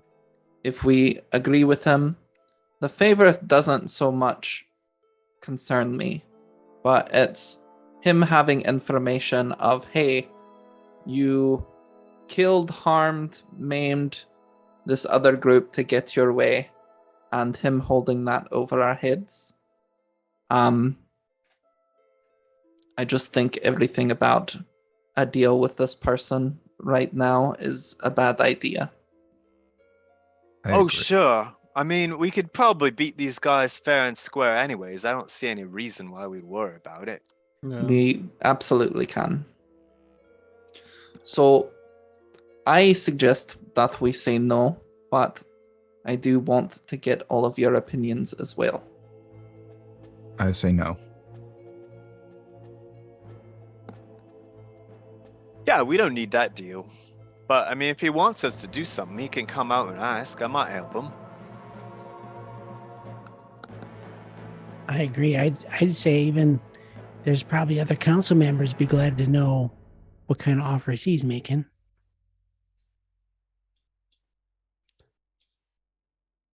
I do wonder how we know about BIMs. I don't remember being very vocal about wanting BIMs. Unless he overheard a conversation with one of us. Honestly, I wouldn't be surprised if someone on the boat was being paid for information. Never thought of that. Well, let's not start turning on the crew. No, I don't know. I also don't want to do that because we've got a real high morale rate.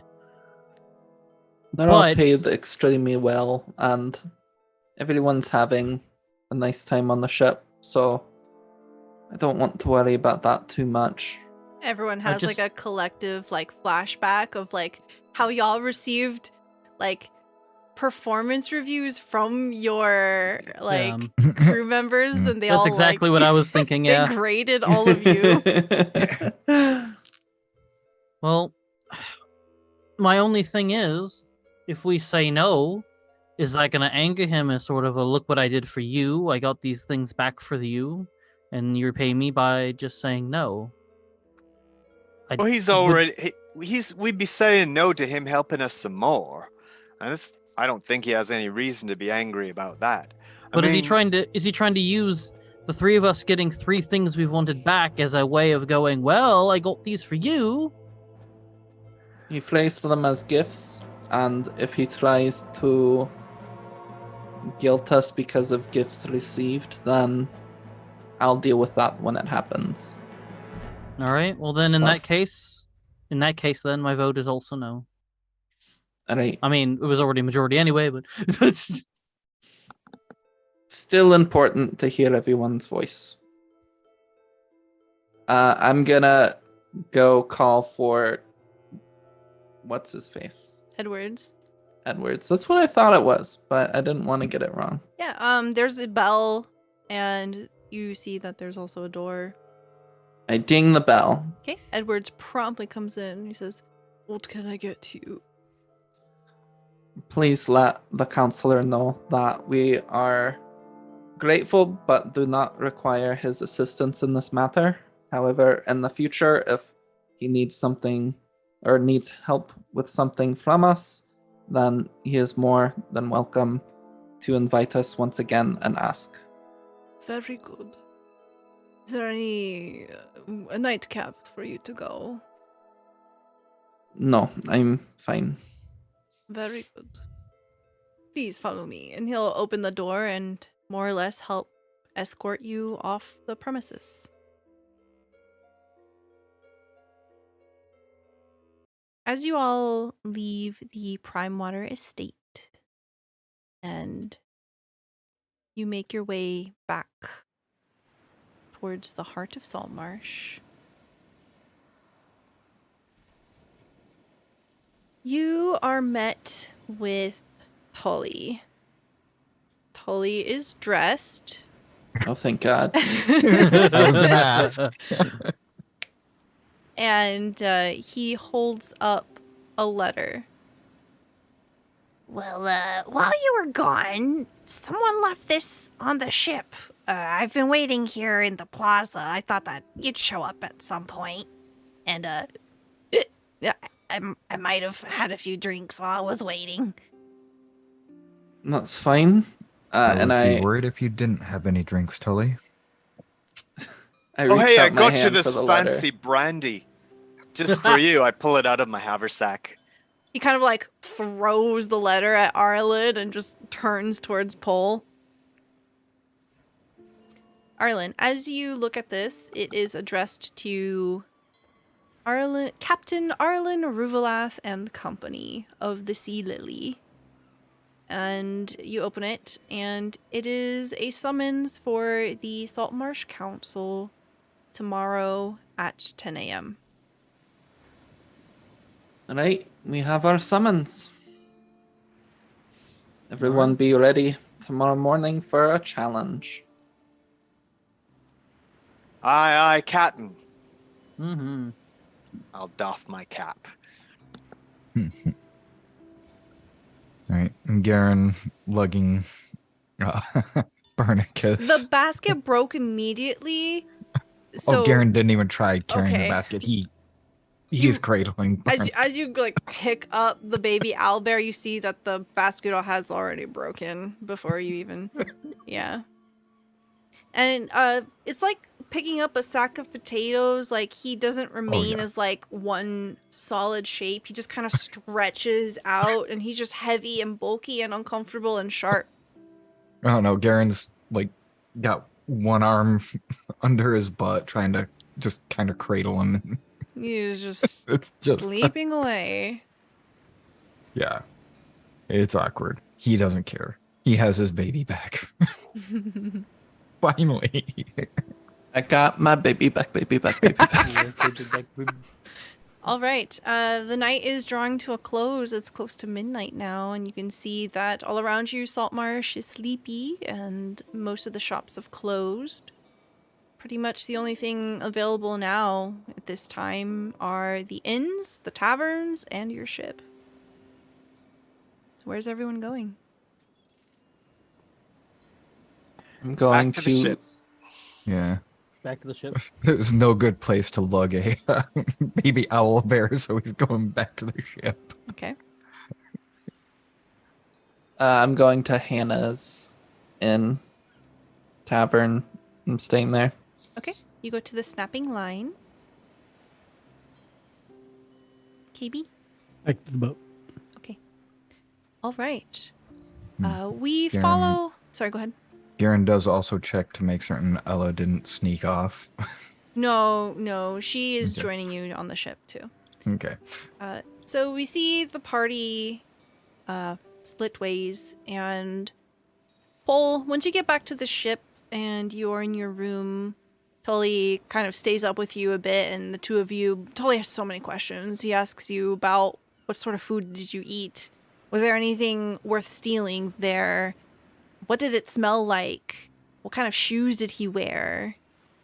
What kind of shoes did Edwards wear? And just kind of like obscure, very invasive questions. And as it kind of winds down and Tully just drinks himself to sleep, Penny sits on your shoulder and she says, I found something while I was away. It kind of reminded me of you.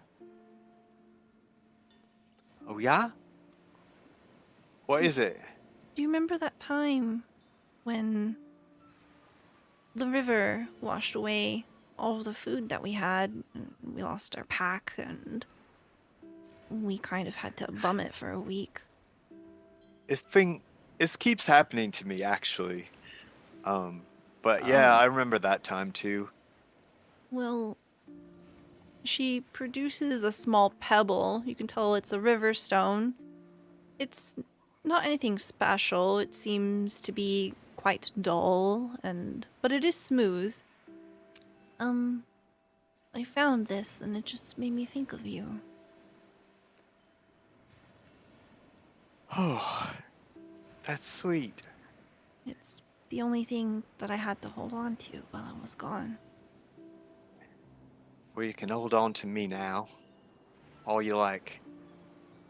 Thank you. Well, if that's the case, then I don't need this anymore. And she holds it out to you. I want you to have it. Oh, thanks. I'll keep it in me haversack. I'll kiss it for good luck and put it in there. She like crawls under your hat and spoons the rat and goes to sleep. You have drawn the sun card. You can add a river stone of power to your inventory. It's a pearl of power, but it's a river stone.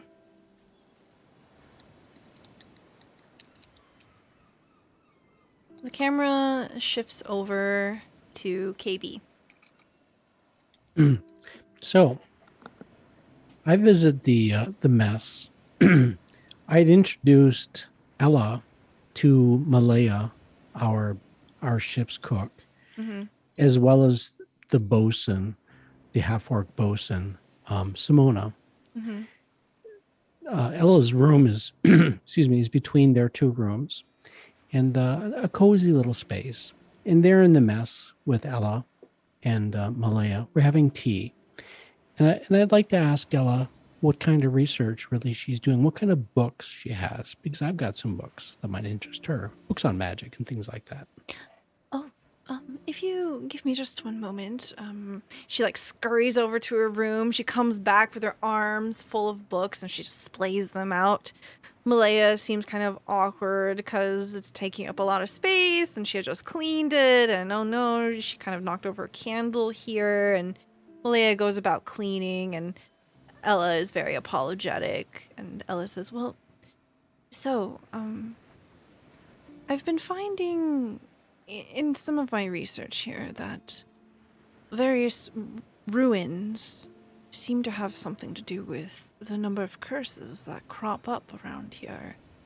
I don't have any definitive information, and I'm still cross-referencing quite a bit, but I've been reading all about the history of the area and of various factions in and out. I heard from a rumor that your band recently liberated an island from undead. Is that correct? You could kind of say that. Yeah, we went there and we did things. Okay, well, that does not surprise me. As you see here, she flips open a book and kind of points at it. She says, this is not the first time something like this has happened, and it kind of like fades to the background as she begins to point out various things that she's discovered, and it's all very wide of a net. There's no connecting points yet, but there's a lot of evidence of a lot of fuckery happening in this area, and she seems to be on a good start. If you find anything really interesting that we need to investigate, we should tell the crew, tell the captain, tell the crew. Yes. Because we'll probably go investigate. Oh, I would very much like that. And I might accompany you as well, but I will be honest, I don't exactly have any combat experience. I know how to cast a few spells here and there from learning that's my good, that's studies. good. But... Okay. Well, if you want some light reading, she picks up a book that's like this thick. She holds it out to you. This is where I started. It's a beginner's guide to curses. Oh, okay. Cool. Yeah, so we'll spend some time sharing knowledge since she's probably has a voracious appetite for books, like KayBee does as well. And we kind of like fast forward a bit. Malaya goes to bed. Simona goes to bed, and she says, "I'm so sorry. I can't keep my eyes open. I'll leave the candle burning for you, but if you don't mind, I'm going to bring my books back to my room." Okay. Yep. Okay. Thank you. Thanks Thanks for sharing. Of course. I hope you have a good night. And she picks up her books and she leaves, and you are there by yourself. As you go to your room, do you sleep? Do you rest? What does it look Yeah. like? Yeah, we sleep. Okay. Do you sleep with friend? Friend has been away for a while. However, I share my room with Quick. Mm-hmm. Quick is there. Okay. Don't worry about it. Never mind. Moving on. Garen, you get to your room and... Oh, Garen would actually go get Simona Mhm. because a baby owlbear, even if temporary, is going to need special accommodations. He's not going to keep him in his room. Well, I'll be honest. I don't think there's a real good place to put him on the ship.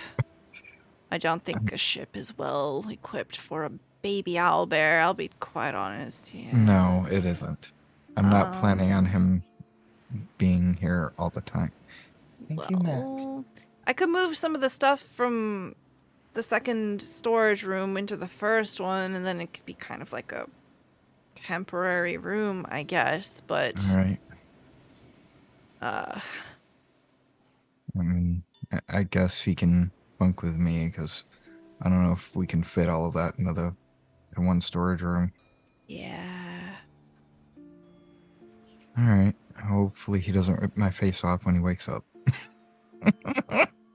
Yeah. Well, I can check on you in the morning to make sure you're not dead. Appreciate it. Yep. And then Have a good Garen night. would go to bed, I guess. You guys remember how we have like a monkey living in our vents? What happened? God, yeah, that's right. The homunculus. Yeah. I forgot about that. I did too. Just like every session that we close with the cast on the ship, the very last like frame is always just like a dark shot of like the monkey's face and then just like disappearing again. Okay, Garen, as you're kind of falling asleep here, spooning your dear companion, Barnacus, Oh dear. you feel a well of confidence restored onto you, kind of waxing away your anxiety, your worry. You've found your friend and your baby. You sleep so well tonight. In fact, when you wake up, you feel like a better version of yourself. You have drawn the star card. Oh. You get to increase one of your stats, maximum of 24. Increase by By how 1. much? By 1. 1. Okay. All right. I think. Okay. The night passes on pretty uneventfully. And when the sun rises, we see a montage of everyone getting ready for the day. We see Saltmarsh waking up. The fishing boats begin to roll out into sea. And eventually, our party makes their way over to the Saltmarsh Council Hall. You are let in, and you stand aside the others. The other band of adventurers. We see Albert the Sapphire Mage, in all of his deep V satin robe, very large floppy hat, mage glory. He's just smiling, looking at all of you. You need to drink more water. You look dehydrated. Ha ha ha ha. And standing beside him, you see this very tall and lanky satyr woman, and she appears to have a bow unstrung on her back. You see that on her hips she has quite a few vials and a number of component pouches that are very full, almost busting. You see that there are a number of different plant matters kind of sticking out. Beside her, there is a mountain of a man. You can see that he is heavily armored, and he stands there with his hand on his hip, and he looks quite unamused, carefully watching over the group of you. You see that he is bronze-skinned, and he has a dark mop of hair. And standing beside him is quite a studious-looking person. You see that they are dressed in these long robes, and there's a chainmail shirt over it. He is wearing the symbol of a god. Ease. What do you mean 404 not found? The god of 404. Can't find the god. It's not there. Or no. Okay. He's wearing the sigil of Palor, the god of the sun, light, strength, and healing. As one of the major gods, you all recognize what this is, even without a check. You see that his... Why do they make this so hard to read? His sigil is, I think, a sun. Yep. A face and a sun, yeah. You can see that on his chest there is this golden disc, and there appears to be the outline of a face, and there are no pupils, just this very smooth cheekbones of someone protruding out of a radial sun. And this individual has a bookish quality to them. You see that they have long, golden, white locks, and they push up their spectacles and look over the group of you, looking quite nervous.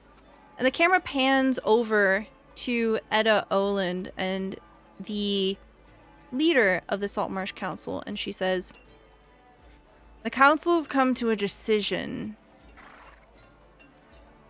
Enough of these games. We will have the two of you face off in open combat. And the more capable of the two teams shall be given the charge of seeking out our final enemy." Perfect. There is a field that awaits you just outside of Saltmarsh. Without further ado, let us depart. So we see a throng of people making their way out of the Saltmarsh Council. You see that there's a crowd kind of gathered, people looking on, trying to hear and see what's going on. The guards part the way, and you are escorted to the edge of Saltmarsh. You take to an open plain. It's quite boggy all around, as Saltmarsh is situated in a very swampy area. And the two sides face off. And that is where we're going to end our session for tonight. Hey. Thank you so much, everyone, for all of the love. Thank you so much for the raids, the follows. Thank you so much for the cards. I haven't gone through all of the cards because I didn't really want to force them. 2 of these are going to go into effect immediately at the start of next session. But just to count, Emma has 1 card, GeekDice has 2 cards, and Zombie has 2 cards. Okay. All right. This is the game. Okay. We are going to do our outros. Please tell me who you are, where we can find you, and tell me what your favorite part of the session was. And we'll start off with Zombie. Hello, I'm Jacob. I'm Zombie IMZ. I'm one of those names you have to call me. I'm the lore keeper and Captain Z of the Good Ship Clip. Probably do too many clips, so that's up to your own discretion. You can find me on Twitter at ZombieFighter89. If you go there, there's a pinned tweet made by the lovely Lady May. Where is my business card, and if you need audio editing, video editing, Twitch clipping, if any of y'all know anyone who might be interested in getting into that stuff, let me know. I have available schedule, as well as I'm gonna post the link here because it's not as visible, but I have been wearing Dungeon Dame's awesome Ranger shirt this whole session because we haven't played in forever and I wanted to represent Dame because why not? So I put the link there. If you want a Ranger shirt of your own, or a cleric or wizard or any of that kind of stuff, go ahead and go there. I know new designs are being put up at some point down the road on there, but go support a friend of the channel because they are great. Favorite part of this episode? I would say probably sort of everyone kind of getting reunited with everyone. Finally, Penny and Pole getting back together. That was kind of nice because that's been sort of a running thread in our game, has been Penny disappearing and then Pole and Penny and all that. So I was, as much as I loved getting Bims back, which I got to show off my prop today, at least live, as much as I enjoyed having Bims come back, and for Finn, that gives him a bit more confidence going into this battle. I think I, as a player, am more happy about Pole finally being reunited again with Penny. Excellent. Thank you so much. Next, we'll hop over to John. Hey everybody, I'm John. I play Pole. My name is Zendicarus on the internet, and you can find me on most of the social media under that name. You can also take a look at my itch.io channel where I put up little games and like a choose your own adventure cookbook and stuff like that. I hope you've enjoyed our game today. I had a lot of fun. It's been a long time since we were all together, and it's really great to see all these nice faces again. And my, doesn't Finn's hair look great? Yes. Luscious locks. That's like 3 months worth of hair growth coming out there since we last saw him. Thank you very much again, and I look forward to seeing you again real soon. Thank you. What was your favorite part? Oh, well, it would have to be getting Penny back. I normally try to say something about somebody else, but that was just too good. So I'm just happy to have Penny back. Oh, and all the things that Penny has to tell you. Very good. Thank you so much. Next, we have GodfatherWraith. Hi, I'm Godfather. I played Garen. I really don't have a social media presence, especially after the current drama in Twitter started. Yeah, my favorite part, honestly, I'm going to be a little selfish on this one too. Garen's crush Ella finally is back, and he's not the one who invited her onto the boat. And his baby Barnacus is back. He's very happy. It's just Dweeb Tim needs to figure out how to talk. Oh man. I love that there's a baby owlbear on your boat. I know. That's gonna be a great time. Yeah, that's not gonna be a bad thing at all in any way. Thank you so much. Next, we have GeekDice. Hey folks, I'm GeekDice. You can find me here next week, I think, starting every Wednesday for a while. Let's see how that goes. Hype. New game coming. Yeah, playing KayBee. It's really great to be back together again with the crew. It's been a bit, and I hope that we are able to be more regular. That's going to be awesome. I think for me, I'm going to be selfish. I had 2 moments that were really, really good. I think first there was a moment between Arlen and Finn at the rail that's connective tissue. That was really moving. I really felt that. Seeing that shared experience, that was really good. And then secondarily, it slips my mind. There was other good stuff too.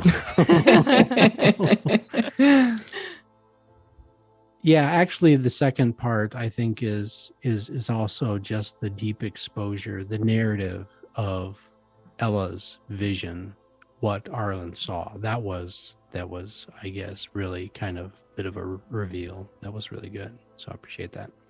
So sorry, Emma. I claim to. Thanks. Thank you so much. Next, we have Emma Panada. Hi, it's me, Emma Panada. You can find me on Twitch and Twitter and Hive at Emma Panada. I'm also writing a TTRPG called All the Witches. You can find information about that at allthewitches_ on Twitter. Lots of cool stuff happening over there. Lots of cool stuff that I'll maybe be announcing tomorrow that's happening very soon over there. So pay attention to that Twitter, and it's going to be a cool time. My favorite part tonight, I like that all of us were pretty much like, this guy is creepy, let's not do anything for him. But also, I loved randomly finding Ellie in Kelledek's house. Oh my god, y'all. So I don't know if you guys remember, but I told you that I have very deliberately placed Ellie somewhere, and that Ellie has been holed up in a place above game, and I've been fucking waiting for you guys to go back to the tower, because it's the wizard's gone, she's in the tower. Well, thank God I went for a golden skull. Right. Yep. You know what's funny about that? I think there's a couple times that we were like, let's go to the castle, and we decided, nah. Yeah. And I was like, oh, okay. You're gonna continue to search the streets? Okay, she's not there. But Stella, who are you, and what was your favorite part? Hello, I'm Stella Luna. This is my channel. If you enjoy the content, please consider giving us a follow. That's a free way that you can support this, I was gonna say server, the channel, and also get notifications for when we go live. You can also find all of our episodes on YouTube. If you're watching this on YouTube, you're the bee's knees. Thank you so much. We really, really appreciate it. My favorite part, I had so much fun playing Galen Primewater. I've been waiting to show you this character. And I just really love the dynamics that we had from all of the different characters of you all know that he's slimy, but he kind of had these small moments with each of you, which were if he wasn't so slimy, this might be cool, right? And it's now he knows that KayBee makes all these fancy trinkets. Now he knows that Pole is a performer of an extraordinary talent, right? He knows that Garen has a sense of wanderlust. And how did he procure our little buddies? Who knows? What a mysterious guy, right?